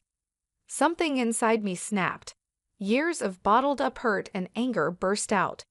"You want to know why I'm like this, Maria?" I said, my voice shaking. "It's because when I was 6, my mother left me alone in a dark, empty house for days. Do you have any idea what that does to a child?" The table went silent. Dad stared down at his plate, his face full of guilt and pain. Mom's eyes widened in shock, and then quickly filled with tears. "How dare you?" she cried, her voice rising dramatically. "How can you be so cruel and vindictive? I've tried so hard to make amends, to be a family again, and this is how you repay me?" As Mom continued her tearful rant and Maria smirked triumphantly, I realized something: I couldn't live here anymore. This wasn't my home, and these people, they weren't my family, not really. From that day on, I threw myself into job hunting with new determination. Finally, a glimmer of hope, I had an interview scheduled at a small wildlife rehabilitation center. It wasn't glamorous, but it was a start. I left the house that morning feeling cautiously optimistic. But when I arrived, I found a hastily scribbled note on the door. "Interviews canceled due to unforeseen circumstances. We apologize for the inconvenience." Disappointed, I headed home earlier than expected. I unlocked the front door and heard voices coming from the living room, Mom and Maria deep in conversation. I was about to let them know I was home when I heard my name. If Julie wasn't around at all, Maria was saying, it's not fair that she gets any of Dad's money. She's not even really part of this family. "I know, sweetie," Mom replied in a calming voice, "but we have to be patient. Once she moves out, it'll be easier to convince your father to change his will. We just need to keep pushing her to leave." It felt like a bucket of ice water had been poured over me. They didn't just want me out of the house, they wanted me out of the family entirely. And they were after my inheritance, too. I sat on my bed, my mind racing. What should I do? Should I tell Dad? But would he believe me over Mom and Maria? He had forgiven Mom for leaving us before, and he loved them both. Maybe he'd take their side. My first bit of luck came when I saw a job posting for the Oklahoma City Zoo. They needed a zoologist to help with their wildlife rehabilitation program. It wasn't a fancy job, but it was exactly what I had been trained for. I sent in my application right away, and to my surprise and happiness, I got called in for an interview. On the day of the interview, I stood in front of the zoo's main gate, taking deep breaths to calm my nerves. The interview went better than I could have imagined. The head zoologist, Dr. Frank, seemed impressed with my knowledge and passion. "You've got the job, Julie," she said with a warm smile. "Welcome to the team."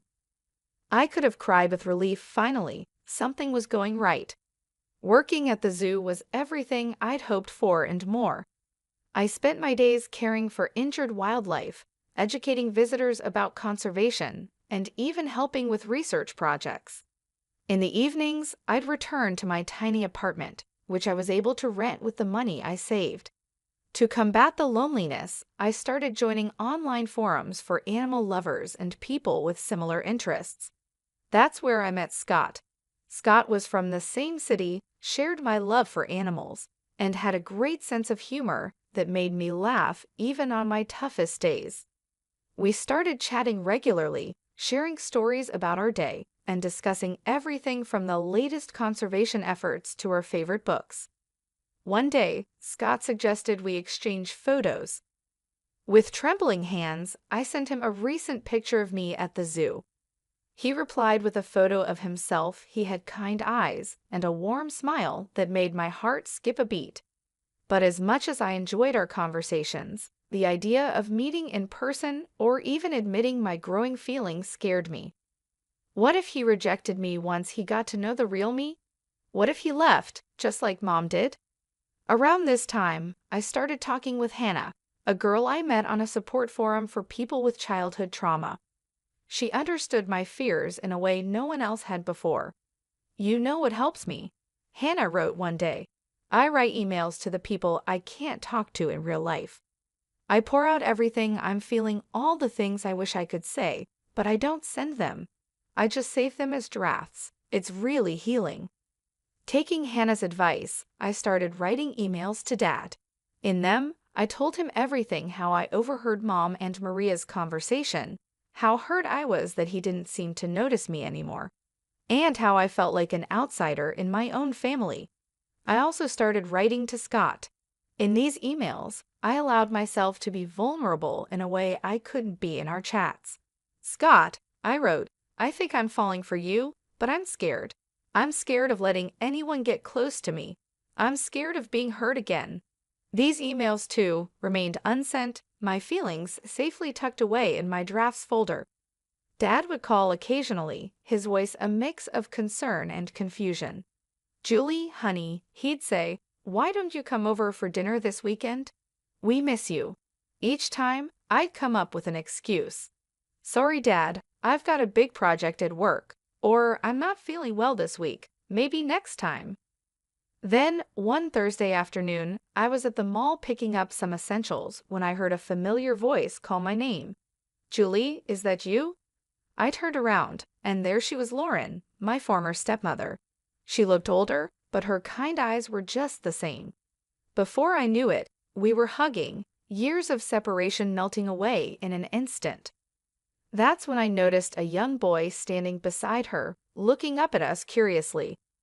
"This is my nephew Justin," Lauren explained, ruffling the boy's hair affectionately. "I'm raising him now," Lauren explained, her voice soft. "My sister passed away last year." Over coffee, Lauren filled me in on her life after she and Dad split up. She had been on her own until her sister's death left Justin in her care. After that, we started meeting regularly, sometimes just the two of us, sometimes with Justin. One day, Lauren called and urgently asked me to look after Justin for the evening. Justin arrived at my apartment, backpack in tow. As I prepared dinner in my tiny kitchen, I could hear him tapping away on my laptop in the living room. I told him he could play games if he finished his homework. When I came out of the kitchen with 2 plates of spaghetti, I found Justin looking guilty, his face pale.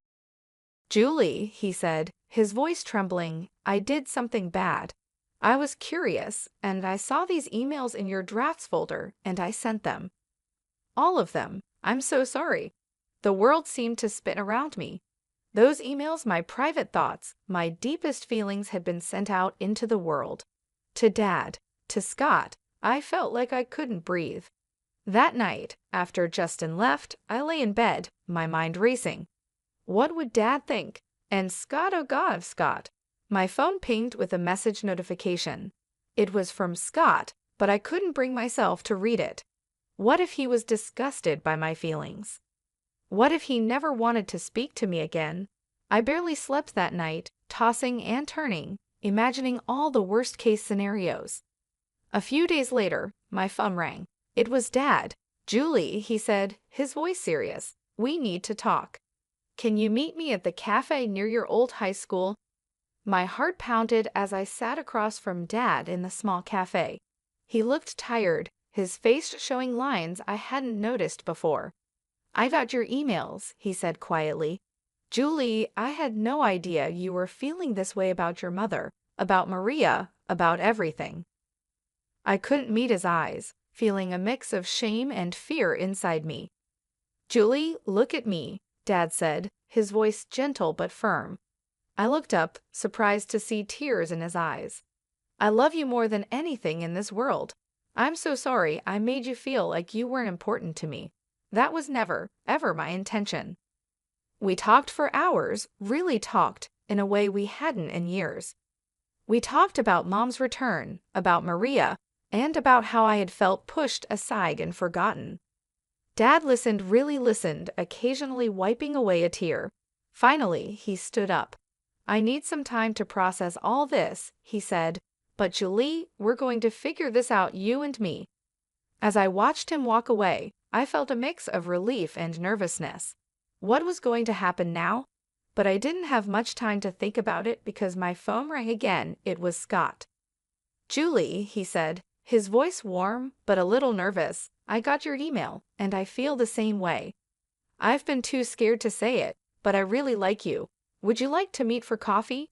My heart soared. "Yes," I said, surprised by how steady my voice was. "I'd love to." The next day, I met Scott at a small coffee shop. He was even more handsome in person, with a kind smile that put me at ease right away. We talked for hours about our fears, dreams, and pasts. For the first time in years, I felt truly seen and understood. As the autumn leaves began to fall, my phone rang one crisp morning. It was Dad. "Julie," he said, his voice warm, but with something serious underneath, "I'd like you to come to Thanksgiving dinner. It's important to me that you're there." Something in his tone made me agree. Thanksgiving Day arrived, and I stood on the doorstep of my childhood home, my heart pounding. Scott had offered to come with me for support, but I felt this was something I needed to face on my own. Mom opened the door, her smile not quite reaching her eyes. "Julie, how nice of you to join us." Maria, lounging on the couch, barely looked up from her phone. "Oh, you came." Dad emerged from the kitchen and hugged me warmly. "I'm glad you're here, sweetheart," he whispered. As we sat down to dinner, the tension was thick. Mom and Maria exchanged glances, their smiles forced and fake, but Dad seemed unusually calm. Just as Mom started to serve the Oklahoma, Dad cleared his throat. "Before we begin, there's something we need to discuss." He reached down beside his chair and pulled out a thick manila folder. Dad began laying out documents on the table. "Amy, Maria," he said, "I've known for a while that something wasn't right, so I did some investigating." He held up a bank statement. "First, I discovered regular withdrawals from our accounts, that I didn't make quite substantial amounts, in fact." Mom's face turned pale, and Maria suddenly found her plate very interesting. Dad continued, pulling out another document. "I also hired a private investigator, Amy. He provided photographic evidence of your meetings with a certain gentleman at the Oklahoma City Hotel." Mom gasped, her hand flying to her mouth. "Larry, I could explain," but Dad wasn't finished. He pulled out one final document, his hand shaking slightly. "I had a DNA test done," Dad said quietly. "Maria isn't my biological daughter." The room went silent. Maria's phone slipped from her hands and clattered to the floor. Mom looked like she might faint. "I've already spoken to my lawyer," Dad continued, his voice steady even though his eyes showed emotion. "Amy, I'm filing for divorce, and I'm afraid I'll have to ask both you and Maria to leave this house." Mom found her voice, anger replacing her shock. "You can't do this. I'll take you for everything you've got." Dad's expression hardened. "Actually, Amy, you won't. If you try to claim any property, I'll countersue and demand repayment of all the money you've taken, plus what I've spent raising Maria. My lawyer assures me I have a very strong case." Tears streamed down Mom's face as she realized the seriousness of the situation. Maria sat in stunned silence, her world falling apart around her. In the days that followed, Mom and Maria moved out. Dad and I began to rebuild our relationship, stronger than ever before. We started having weekly dinners, long talks, and even began planning a father-daughter road trip. One day over coffee, Dad hesitantly brought up Lauren. "I've been thinking a lot about the past," he said, "about the mistakes I made. I reached out to Lauren to apologize. We've been meeting for coffee, talking things through." I smiled, genuinely happy for him. "That's wonderful, Dad. Lauren is an amazing woman." As for me, things with Scott were going better than I could have ever imagined. He was patient, kind, and understood my fears and insecurities. With his support, I was even starting to work through my issues in therapy. My name is Kelly, and I'm 23 years old. I just finished my second year at art college, and let me tell you, it's been quite an experience. But before I get into all of that, you need to know where I come from. I grew up in a house where I never felt like I belonged. My parents, Larry and Maria, always made it clear that my older sister, Julie, was their favorite. She's 5 years older than me and has always been a problem for me since the day I was born. Julie seemed to hate me from the start. She would tease me, break my toys, and make my life miserable. And my parents? They would just laugh it off, saying, "Oh, that's just how sisters are." But it wasn't normal. I remember when I was 15, I had a huge crush on a boy at school named Scott. I thought he was the cutest guy ever. I spent hours drawing pictures of him in secret, hiding them under my mattress, thinking no one would find them. But Julie found them, and you know what she did? She put them up on the school bulletin board for everyone to see. I still remember walking into school that day, people laughing, pointing, whispering. It felt like my whole world was falling apart. And Scott, he came up to me, all awkward and nervous, and said, "Kelly, I saw the drawings. Look, you're nice and all, but I don't like you that way." I ran home crying that day. When I got home, my parents were in the kitchen. I burst through the door, tears running down my face. "Mom, Dad, Julie embarrassed me at school. She found my private drawings." But before I could finish, Julie walked in with a smug look on her face. "Oh, come on, Teresa," she said, using the nickname I hated. "It was just a bit of fun. It's not my fault you can't take a joke." And you know what my parents did? They laughed. They actually laughed. "Sweetie," my mom said, wiping tears of laughter from her eyes, "you really need to toughen up. It's not Julie's fault you're so sensitive." That's why, when I got accepted into art college, I was thrilled. It was my way out of that house, away from the constant teasing and putting down. My grandmother was the only one who ever truly cared about me. She was the one who believed in my art and told me I had talent. When I got accepted, she insisted on paying for my tuition. "Kelly," she said with a smile in her eyes, "you have a gift. Don't let anyone tell you otherwise. I'll make sure you get the education you deserve." For 4 years, she paid for everything: my tuition, my art supplies, even some extra money for living expenses. But then, just before my final year, she got sick. I remember sitting by her bedside, holding her weak hand. She looked at me with those kind eyes and said, "Kelly, my dear, I'm so proud of you. You're going to do great things." Then she turned to my parents, who were standing at the foot of the bed, and said, "Larry, Maria, I need you to promise me something. Promise me you'll pay for Kelly's final year. She needs to finish her education." My parents nodded seriously. "Of course, Mom," my dad said. "We promise." Grandma passed away a week later. At the reading of her will, we found out she had left her house to my parents and her jewelry to Julie and me. Julie, of course, quickly grabbed the diamond tiara. "I'll take this," she said. "Kelly can have the ring. She doesn't care about jewelry anyway. Right, Teresa?" I didn't argue. She was right, I didn't care much for jewelry. So I took the diamond ring and put it in a safety deposit box at the bank. I made friends quickly in college.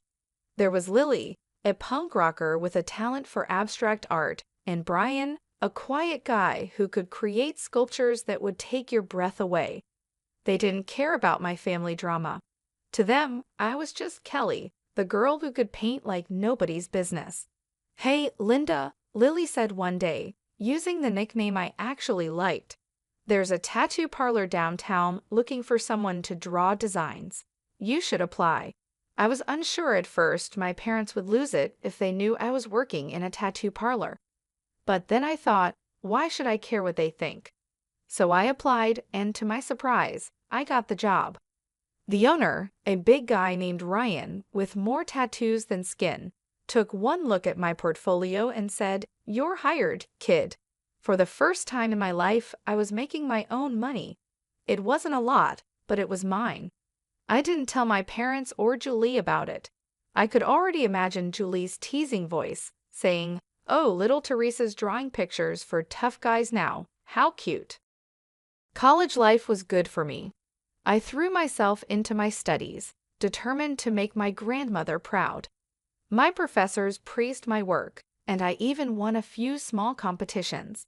But more importantly, I was happy.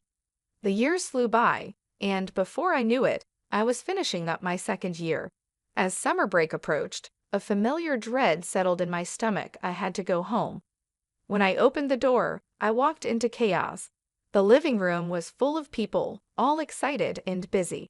In the middle of it all stood Julie, smiling brightly as she held up a white dress. My mother was the first to notice me. "Oh, Kelly," she said, her smile fading slightly, "you're home. We weren't expecting you so soon." I stood there stunned. Julie was getting married? When did this happen? Julie turned to me, her smile turning into a smirk. "Oh, didn't anyone tell you? I guess we've all been so busy with the preparations that it must have slipped our minds." I felt like I had been punched in the gut. My own sister was getting married, and no one had even bothered to tell me. "Who's the lucky guy?" I managed to ask, trying to keep my voice steady. "This is Paul," Julie said, pulling forward a tall, handsome man I hadn't noticed before. "Isn't he dreamy?" Paul gave me a polite smile and extended his hand. "Nice to meet you, Kelly. I've heard so much about you." I shook his hand, wondering what exactly he had heard. Knowing Julie, probably nothing good. The next morning, I woke up to the sound of excited chatter downstairs. Julie was holding court at the breakfast table, surrounded by our parents and a couple of her bridesmaids. As I listened to their conversation, I learned that Julie had broken up with her previous boyfriend at our parents' insistence. Apparently, he had been involved with some dangerous people. "Thank God you listened to us, sweetie," Mom said, patting Julie's hand. "Paul is such a better match for you, and his family is so well off." I couldn't help but roll my eyes. Of course, that's what they cared about. Julie, with her usual smirk, turned to me and said, "Speaking of Paul, he's taking me out to dinner tonight." Not that you'd know anything about that, right, Teresa? Still haven't found a boyfriend. They all laughed, and I gripped my coffee mug tighter, trying not to cry. Some things never change. As the days went by, I tried to stay out of everyone's way. I spent most of my time in my room, sketching and counting down the days until I could leave. But one evening, I couldn't avoid the family dinner. We were all sitting around the table when Julie dropped her big news. "I've decided to wear grand mascara for the wedding," she announced. "It'll look perfect with my dress." "Oh, that's a wonderful idea," Mom exclaimed. But Julie wasn't finished. "You know what would make it even better? If I had a matching piece to go with it, like, oh, I don't know, a ring." I froze, my fork halfway to my mouth. I knew exactly where this was headed. Mom's eyes lit up. "Oh, that's right. Kelly, didn't Grandma leave you a ring?" I nodded slowly, feeling sick to my stomach. "Well, there you go," Julie said, clapping her hands together. "Teresa, you'll let me borrow the ring for the wedding, won't you?" I put down my fork. "Borrow? For how long?" Julie laughed, a sound that sent chills down my spine. "Oh, silly Teresa, I mean you'll give it to me for good." But Grandma left that to me, I protested weakly. Come on, Kelly, Dad said sternly. Don't be selfish. It's your sister's wedding day. I looked around the table, hoping to find anyone on my side. But all I saw were expectant faces, waiting for me to give in, like always.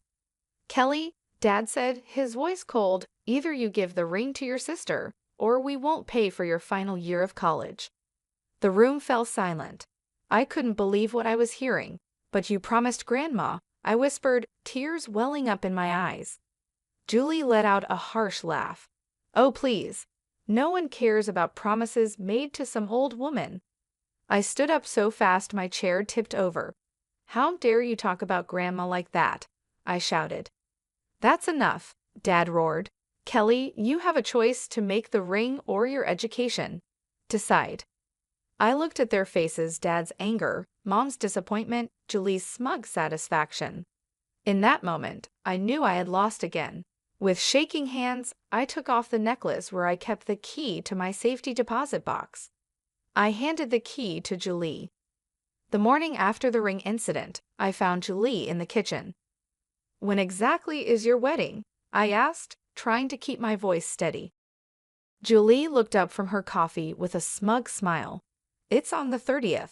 Why, planning to ruin it? I ignored her jab. 3 weeks. I had 2 weeks to get away from this toxic environment. No, I replied calmly. I'm going to visit a friend from college. I'll be back in time for the wedding. That afternoon, I packed my bags and left, heading to my friend Lily's place in the next city. For the first time in days, I felt like I could breathe.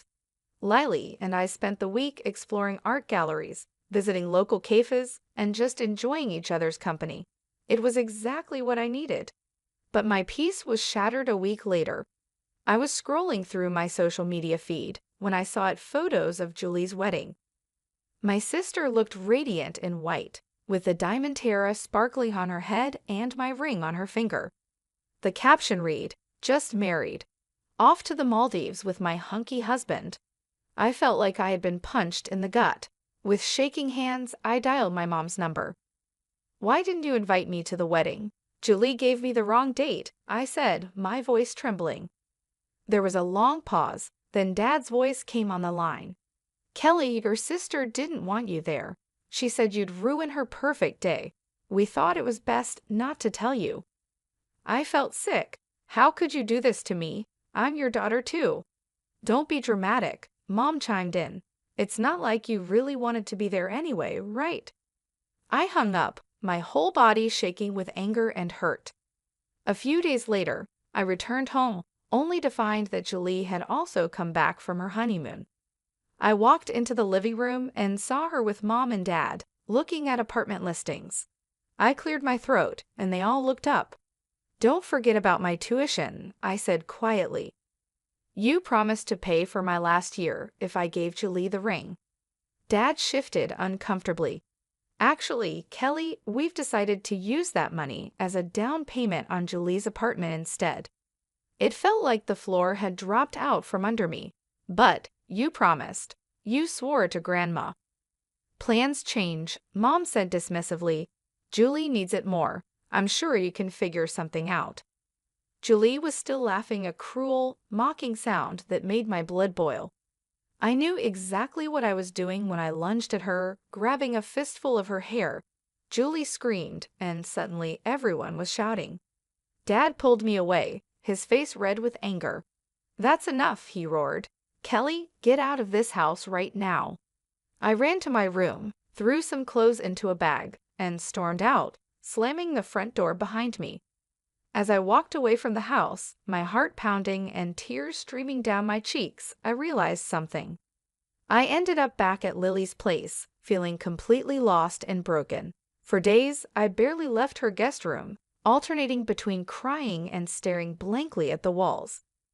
Lily did her best to comfort me, but nothing seemed to help.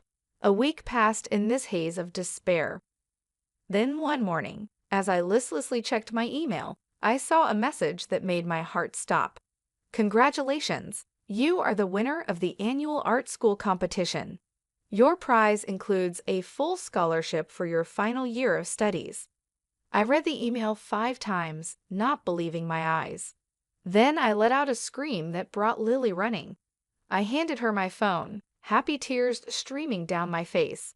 I won. I won a scholarship. I can finish school. Lily's eyes widened as she read the email. Then she pulled me into a tight hug. Oh my God, Linda, this is amazing. For the first time in weeks, I felt a glimmer of hope. I could finish my degree without my parents' help. I could make my own way. When the new semester started, I threw myself into my studies with renewed energy. Between my classes and my part-time job at the tattoo parlor, I barely had time to think about my family drama. Months passed, and I slowly started to heal.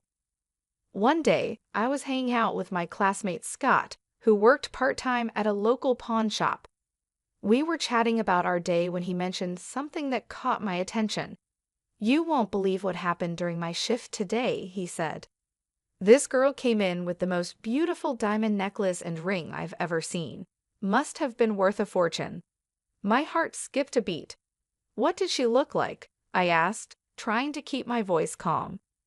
Scott described a woman who sounded exactly like Julie. "Can you draw the jewelry for me?" I asked, my hands shaking slightly. Scott looked confused but agreed. As I watched him sketch, my suspicions were confirmed. The necklace was the one Julie had always bragged about, and the ring, it was my grandmother's ring. I asked, my mouth dry, "Is there any way you could get me the security footage from the pawn shop?" Scott must have seen the desperation in my eyes because he finally nodded. "Okay, I'll see what I can do." A few days later, Scott handed me a USB drive. "Here," he said, "but you didn't get this from me, okay?" I nodded gratefully and rushed back to my dorm room. With trembling hands, I plugged in the drive and opened the video file. There was Julie, clear as day, handing over the jewelry. But what shocked me even more was what happened next. As she turned to leave, a man entered the frame. Julie threw her arms around him, kissing him passionately. It wasn't Paul. I leaned closer to the screen, my heart pounding. As the man turned slightly, I gasped I recognized him. It was Julie's ex-boyfriend, the one her parents had forced her to break up with because of his criminal connections. I sat back, my mind spinning. Julie had sold her precious jewelry, including my grandmother's ring, and was apparently cheating on her husband with her criminal ex-boyfriend. Part of me wanted to immediately send this video to my parents, to Paul, to everyone who had ever believed Julie's lies. But another part of me hesitated. This was too big to act on impulsively. Months passed, and I thought I had put my family drama behind me. Then, out of the blue, my phone rang. It was my Aunt Laura, my mom's sister. "Kelly, darling, I have wonderful news," she chirped, her voice full of excitement. "Your sister is pregnant. Can you believe it? They're having a big announcement party next week. Isn't it exciting?" My heart sank. Of course, another family event I hadn't been invited to. "That's great, Aunt Laura. Thanks for letting me know." After hanging up, I sat on my bed conflicted. Part of me wanted to ignore it, to continue cutting ties with my toxic family. But another part of me, the part that still held onto the video from the pawn shop, knew this might be my chance. 2 weeks later, I found myself standing outside my parents' house. Cars lined the street, and I could hear laughter and chatter from inside. Taking a deep breath, I walked up to the front door and rang the bell. Mom opened the door, her smile fading as soon as she saw me. "Kelly, what are you doing here?" Without answering, I pushed past her and stepped inside. I walked into the living room, and the chatter quickly died down as everyone noticed me. Julie, standing in the center of the room with Paul, looked like she'd seen a ghost. "What is she doing here?" Julie hissed. Dad's voice boomed through the room. "Kelly, get out of this house immediately. You're not welcome here." Confused murmurs rippled through the guests. I saw Paul's parents exchange worried glances. Mom, always concerned about appearances, forced a fake smile. "I'm so sorry, everyone. We've had to distance ourselves from Kelly." She's become quite greedy and unworthy of our family name. The room erupted into arguments. Some relatives defended me, while others sided with my parents. I raised my voice. I have something to say. Gradually, the room quieted down, and all eyes were on me. I turned to Julie. Congratulations on your pregnancy, sis. But I have to ask, why aren't you wearing grandma's tiara and ring? Julie's face went pale. Her mother-in-law spoke up. Now that you mention it, I haven't seen that beautiful ring in a while. Julie dear, where is it? Julie stuttered. I sent them for restoration. They needed cleaning. I nodded slowly, pulling out my phone. That's interesting because I have a video here that tells a different story. The color drained from Julie's face as I connected my phone to the TV. The security footage from the pawn shop began to play. There was Julie, clear as day, pawning the jewelry. Then, the moment that made everyone in the room gasped, Julie throwing herself into the arms of a man who was definitely not Paul, kissing him passionately. The moment the video ended, chaos erupted in the living room. Paul's face twisted with rage and pain as he turned to Julie. Julie, what is this? Who is that man? He shouted, his voice cracking. Julie burst into tears, mascara streaming down her face. I can explain. Paul's mother stepped forward, her voice cold. I think we all deserve an explanation, Julie. Paul's father, a stern-looking man, spoke up. I think we need a paternity test immediately. As accusations flew and tempers flared, I quietly slipped out of the house. I had done what I came to do. The truth was out. For the first time in years, I felt a weight lift off my shoulders. Over the next few weeks, the full extent of Julie's deception spread through the family grapevine. I found out that Julie had been secretly meeting her ex-boyfriend, the one with criminal connections, behind Paul's back. She had been using Paul's money on him and even pawned her jewelry to pay off his debts. The paternity test results were the final blow. The baby wasn't Paul's. It was her ex-boyfriend's. Paul, understandably devastated, filed for divorce. He sued Julie for a large sum, citing emotional damages and financial fraud. Her ex-boyfriend, upon hearing about the pregnancy, disappeared without a trace, leaving Julie to deal with everything on her own. My parents, who had always favored Julie, had to face the harsh reality of her actions. They were forced to take out a big loan to help Julie pay the money Paul demanded. Their golden child had fallen, and they were left to pick up the pieces.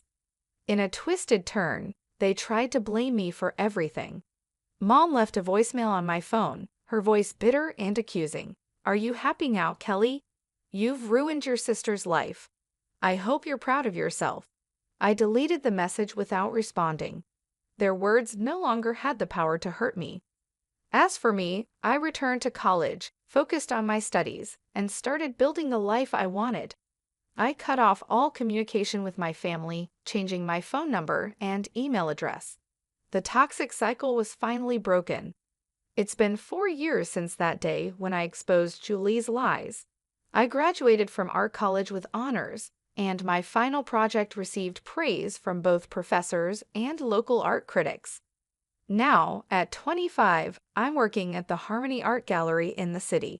It's a dream come true. I'm surrounded by beautiful artwork every day, helping to curate exhibitions, and even organizing events for up-and-coming artists. But that's not all. I've been painting in my free time, and to my surprise and delight, my work has caught the eye of several collectors. I haven't forgotten my roots, though. I still create tattoo sketches in my spare time. It's become a cherished hobby, a link to the past that reminds me of how far I've come. Some of my designs have even been featured in tattoo magazines, which never fails to make me smile. As for my family, well, that's a complicated story. I've kept in touch with a few aunts and cousins who stood by me during the fallout. They keep me updated on the family drama, though I try not to let it affect me anymore. From what I hear, Julie is still living with our parents. She's unemployed, struggling to raise her child alone. Mom and Dad, facing their own financial troubles, are constantly pressuring her to find a job and move out. The arguments are frequent and bitter, or so I'm told.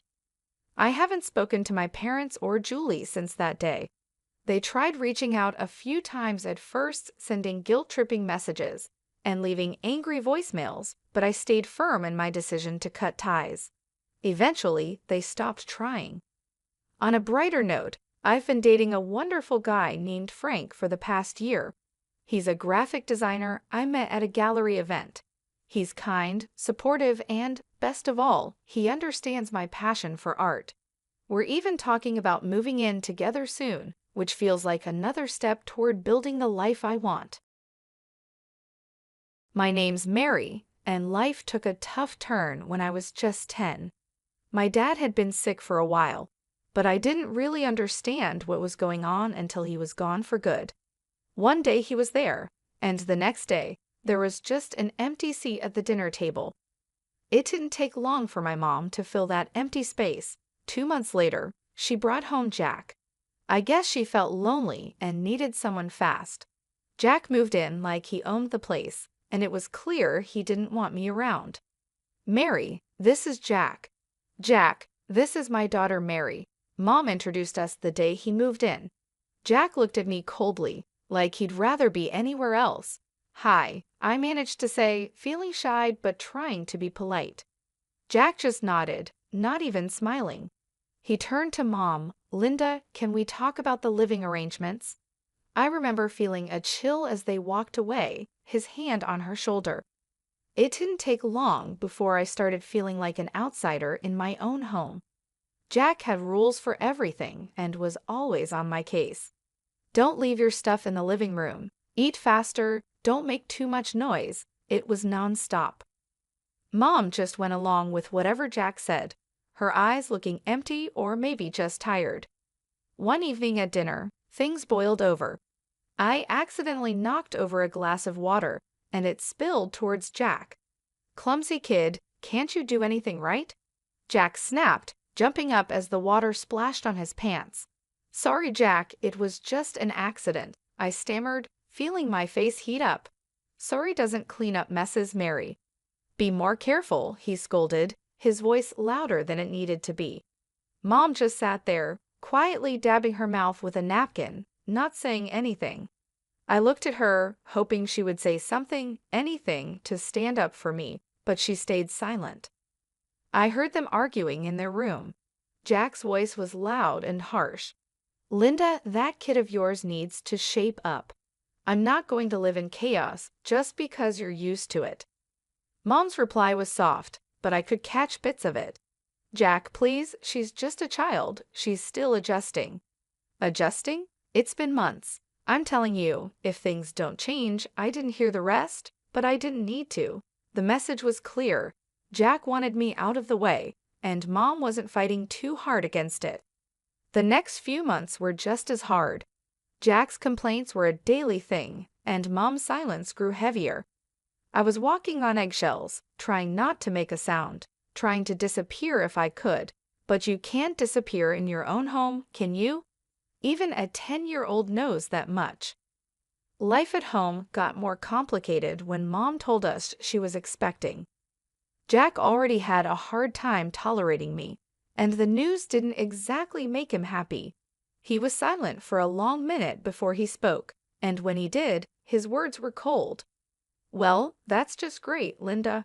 "Just what we needed," he said, his tone dripping with sarcasm. Mom just smiled, but it was a weak smile. "It's a blessing, Jack. You'll see, a fresh start for us." I felt a mix of excitement and dread.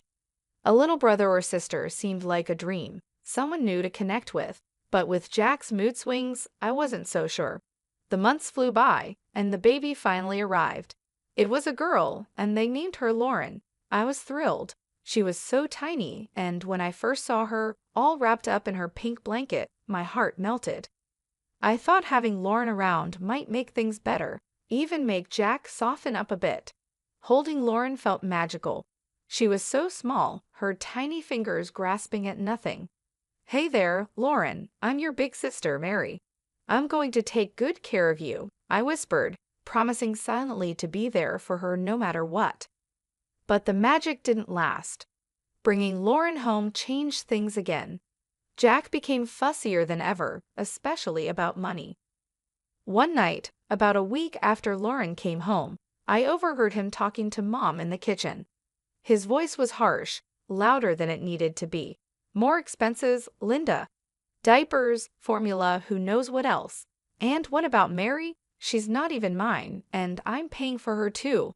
Mom's voice was a quiet murmur. Jack, please, she's just a child.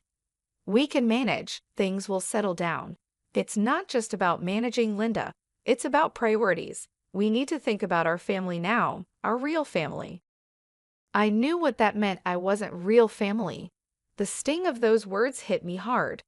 I slid down the wall by my door, hugging my knees, trying not to cry. The final straw came when Jack sat us down in the living room one evening. His face was serious, and he avoided looking at me. Linda, we need to think about the future. Mary's getting older, and expenses are piling up. Maybe it's time she went to live with her Aunt Joyce. It felt like a punch in the gut. Being sent away, just like that. Mom finally spoke, looking at me with sad eyes. Mary, honey, it might not be so bad. Aunt Joyce has a nice house, and you'll be well taken care of. But Mom, I don't want to go. I want to stay here with you and Lauren. The room went silent. Jack's next words were cold and final. It's decided then. I'll call Joyce in the morning. Moving in with Aunt Joyce was like stepping into a different world. Her house was big, clean, and always silent, too silent for comfort. The first day I arrived, she laid down her rules like we were negotiating a peace treaty after a long war. You'll follow my rules under my roof, Mary. No nonsense, no mess, no back talk, she declared as she led me through the hall to what would be my room. The room was plain, with bare walls and a single bed in the corner. It felt nothing like home. I nodded, too tired and upset to argue. Homework right after school, chores before dinner, and lights out by 8. I won't tolerate any laziness or sloppiness, you hear? Aunt Joyce continued, her voice firm. Yes, Aunt Joyce, I whispered. Speak up when you're spoken to. Let's have no mumbling here, she snapped. I quickly corrected my tone. Yes, Aunt Joyce, I understand. The days that followed blended into each other, each as strict and unforgiving as the last. Aunt Joyce was tougher than anyone I'd ever known. She had a way of making simple conversations feel like interrogations. Homework was a battlefield too. If I got a B instead of an A, Aunt Joyce had sharp words for me. You can do better than this. Your laziness won't fly here, she'd scold, even though I'd spent hours poring over books. The worst part was how she reminded me of my mom's decision to send me away. If I dared to talk back or ask for less criticism, she'd retort sharply, "No wonder your mom sent you here. You need discipline. You obviously weren't getting it." Those words hurt. They always did. They made me feel unwanted, unloved, like I didn't belong anywhere. I was just another problem Mom solved by sending me away. Days turned into weeks and weeks into months. I learned to keep my head down, do what I was told, and only speak when necessary. Aunt Joyce had no patience for tears or complaints, and I didn't have the energy left to fight. It's for your own good, she'd often say after scolding me harshly, as if her sharp words were supposed to make me into someone better. I wasn't sure who that better person was supposed to be. All I knew was that I was getting really good being alone, at being quiet, and at not being a problem. Because in Aunt Joyce's house, not being a problem was the best thing you could be. Living with Aunt Joyce was suffocating, and I found myself missing my mom more each day, even though I knew she had let me go without much of a fight. One afternoon, the feeling of missing her got too strong to ignore. Aunt Joyce was out, probably at her bridge club, and I knew I had at least a couple of hours before she'd be back. Her phone was always left on the kitchen counter, charging next to the fruit bowl. It seemed like my only link back to my old life. I hesitated for a minute before I picked it up. Dialing my mom's number was like muscle memory. I hadn't forgotten it, and maybe I never would. My heart raced as I heard the phone ring once, twice, then I heard her voice. "Hello?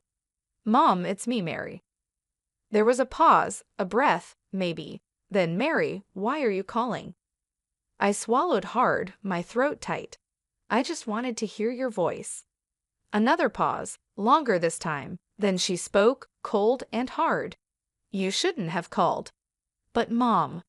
"Mary, listen to me. You need to stop this. I can't have you calling me."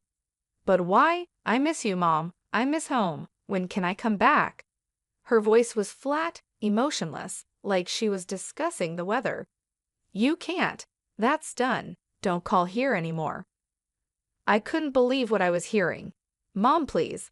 Just don't, Mary. There's nothing here for you. Goodbye."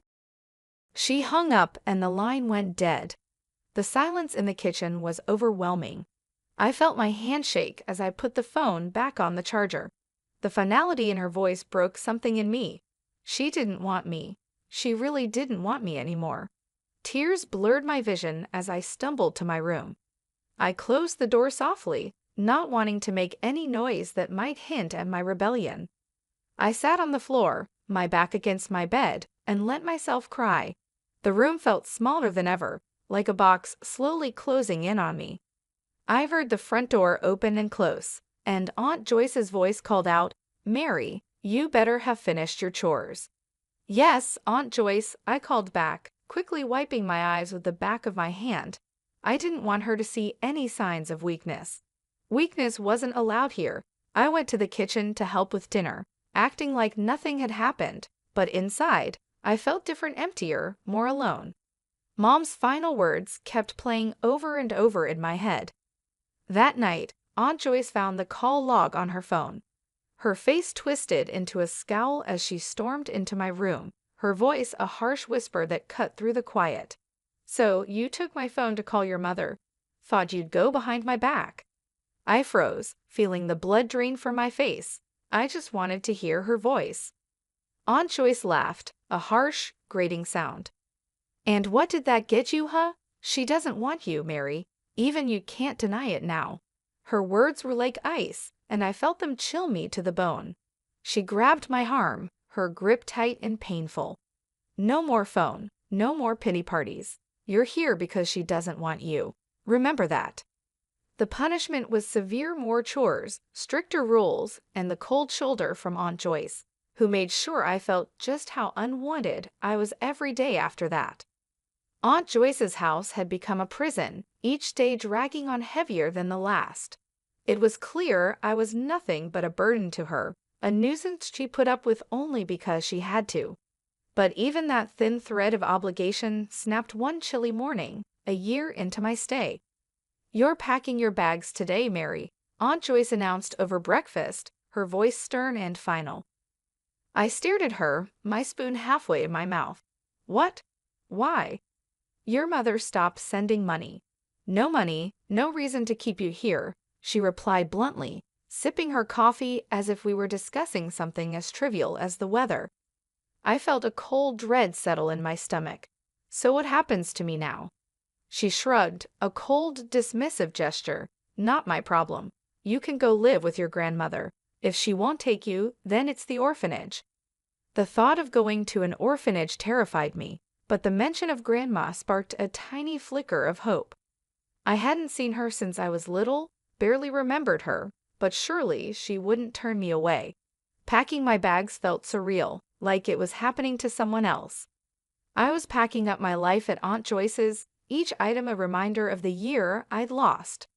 Aunt Joyce drove me to Grandma's house, and the car ride was silent except for the hum of the engine.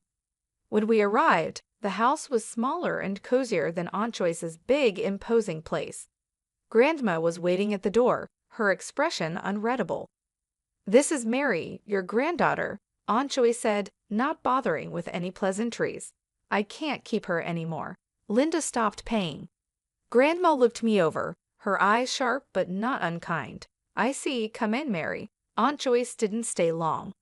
With a brief nod, she left, her duty to me discarded as easily as she had gotten rid of me. Inside, Grandma's house was warm and filled with the scent of cinnamon and something sweet baking.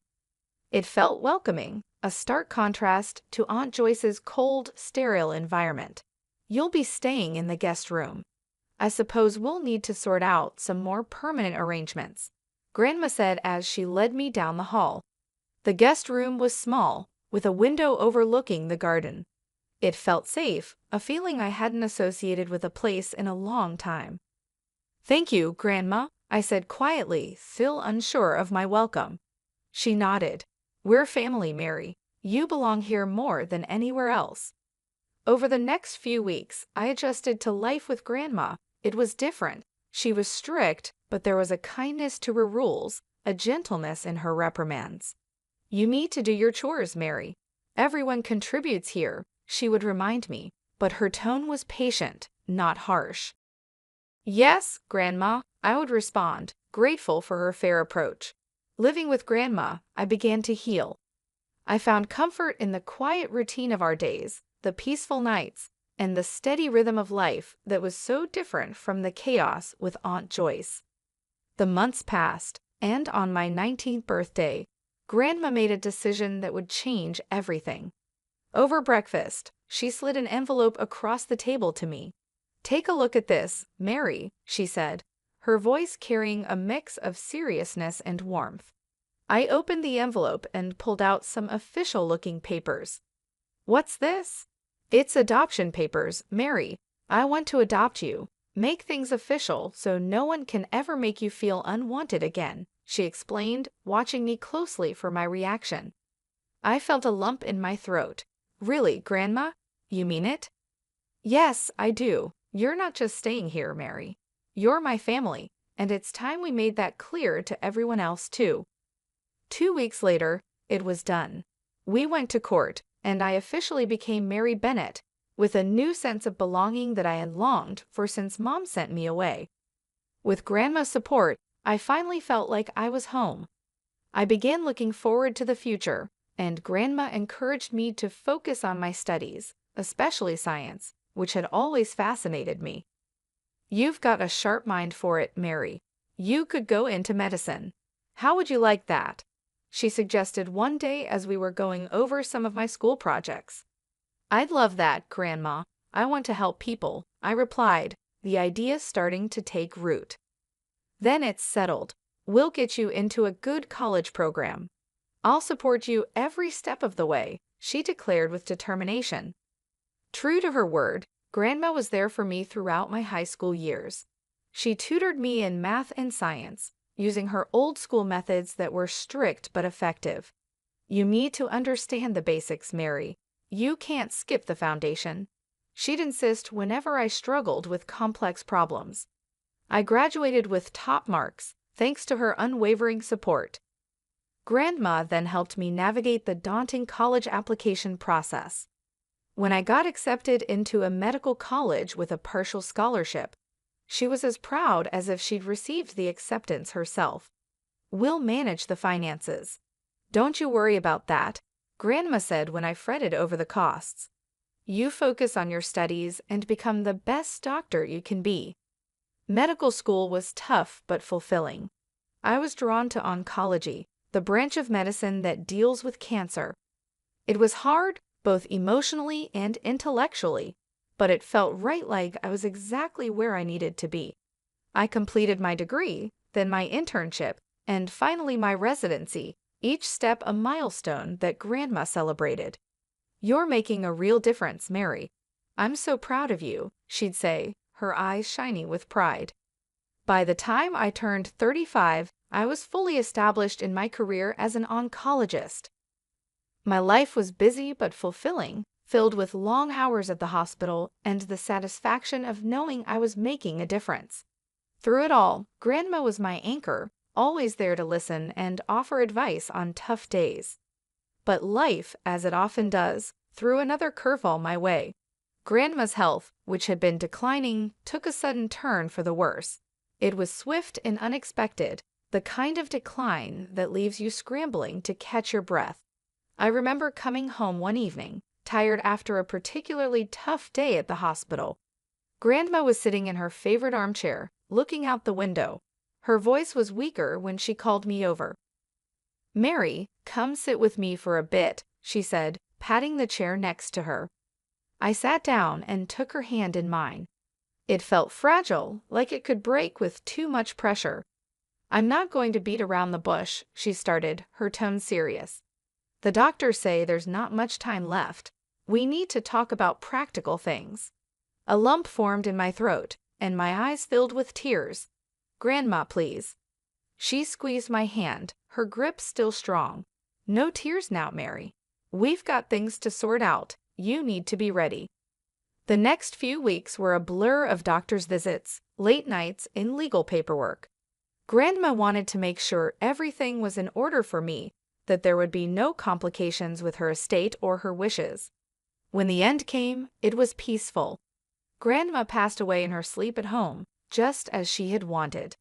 The emptiness left by her passing was overwhelming, and the silence in the house felt too heavy to bear at times. Planning the funeral was hard. I went through her address book, calling relatives and friends. The responses were polite, some even warm, but it became clear that not many would make the effort to come. My heart ached, not just for the loss of Grandma, but for the loneliness of this farewell. The funeral day was quiet, the chapel more empty than full. I stood there, feeling oddly detached as the priest spoke about life, loss, and legacy. It didn't take long after the funeral for the past I thought I had left behind to come knocking at my door.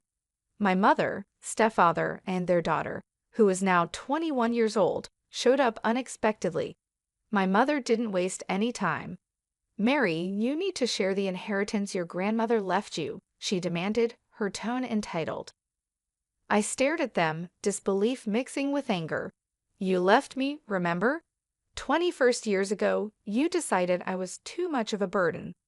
My mother's face twisted into a sneer. "Ungrateful girl. Now you're a rich doctor with an inheritance. You owe us." I laughed, the sound bitter. "Grandma adopted me legally. You're nothing to me now." The shock on her face was almost comical. My stepfather, ever the bully, leaned in. "You're going to regret this, Mary." As they left, I slammed the door behind them, the click of the lock sounding unusually satisfying. Standing there, my back against the door, I felt a mix of relief and renewed determination. A few days after their visit, I was at work when I got a call from a neighbor. "Mary, it looks like your family's at your house again. They've been bringing in furniture. It looks like they're moving in or something." When I pulled into the driveway, seeing their car parked out front made my stomach turn. I walked in to find my mother, stepfather, and stepsister unpacking boxes in the living room, acting like they owned the place. "What are you doing?" I demanded, trying to keep my voice steady. My mother turned around, feigning surprise. "Oh, Mary, we're just settling in. After all, this is family property." "No, it's not. This is my house, legally left to me by Grandma. You need to leave now." My stepfather stepped forward with a smirk on his face. "Make us. We're family, and we deserve a part of this house." I could feel the anger rising inside me. "You haven't been family for over 21 years. You can't just come here and claim what's mine." My stepsister, who had been watching from the side, finally spoke up. "Come on, Mary, don't be so heartless. We're just asking for what's fair." "Fair?" I laughed, the sound sharp and bitter. "What's fair about abandoning a child? What's fair about only showing up when you think there's money to be had?" They had no answers, just scowls and muttered curses. "I'm calling the police," I declared, pulling out my phone. My mother tried to stop me. "You'll regret this, Mary."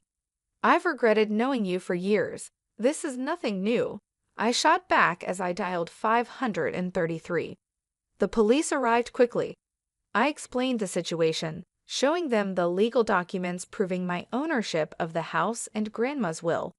The officers were firm. "You need to leave," one of them told my mother and stepfather. "This property doesn't belong to you, and if you don't comply, you'll be removed forcibly." My stepfather glared at me, his anger clear, but there was nothing he could do. "This isn't over, Mary," he threatened as they gathered their things. "Oh, but it is," I replied, my tone cold and final. After they were gone, I walked through the house, through Grandma's house. Each room was filled with memories, each corner a testament to her love and the life she had built here, a life she had fought to pass on to me. Standing in her favorite spot by the window, I made a promise, not just to her but to myself. I would not let the bitterness of the past tarnish my future. I had fought hard to become who I was, and I would continue to fight to honor her legacy and the sacrifices she had made for me.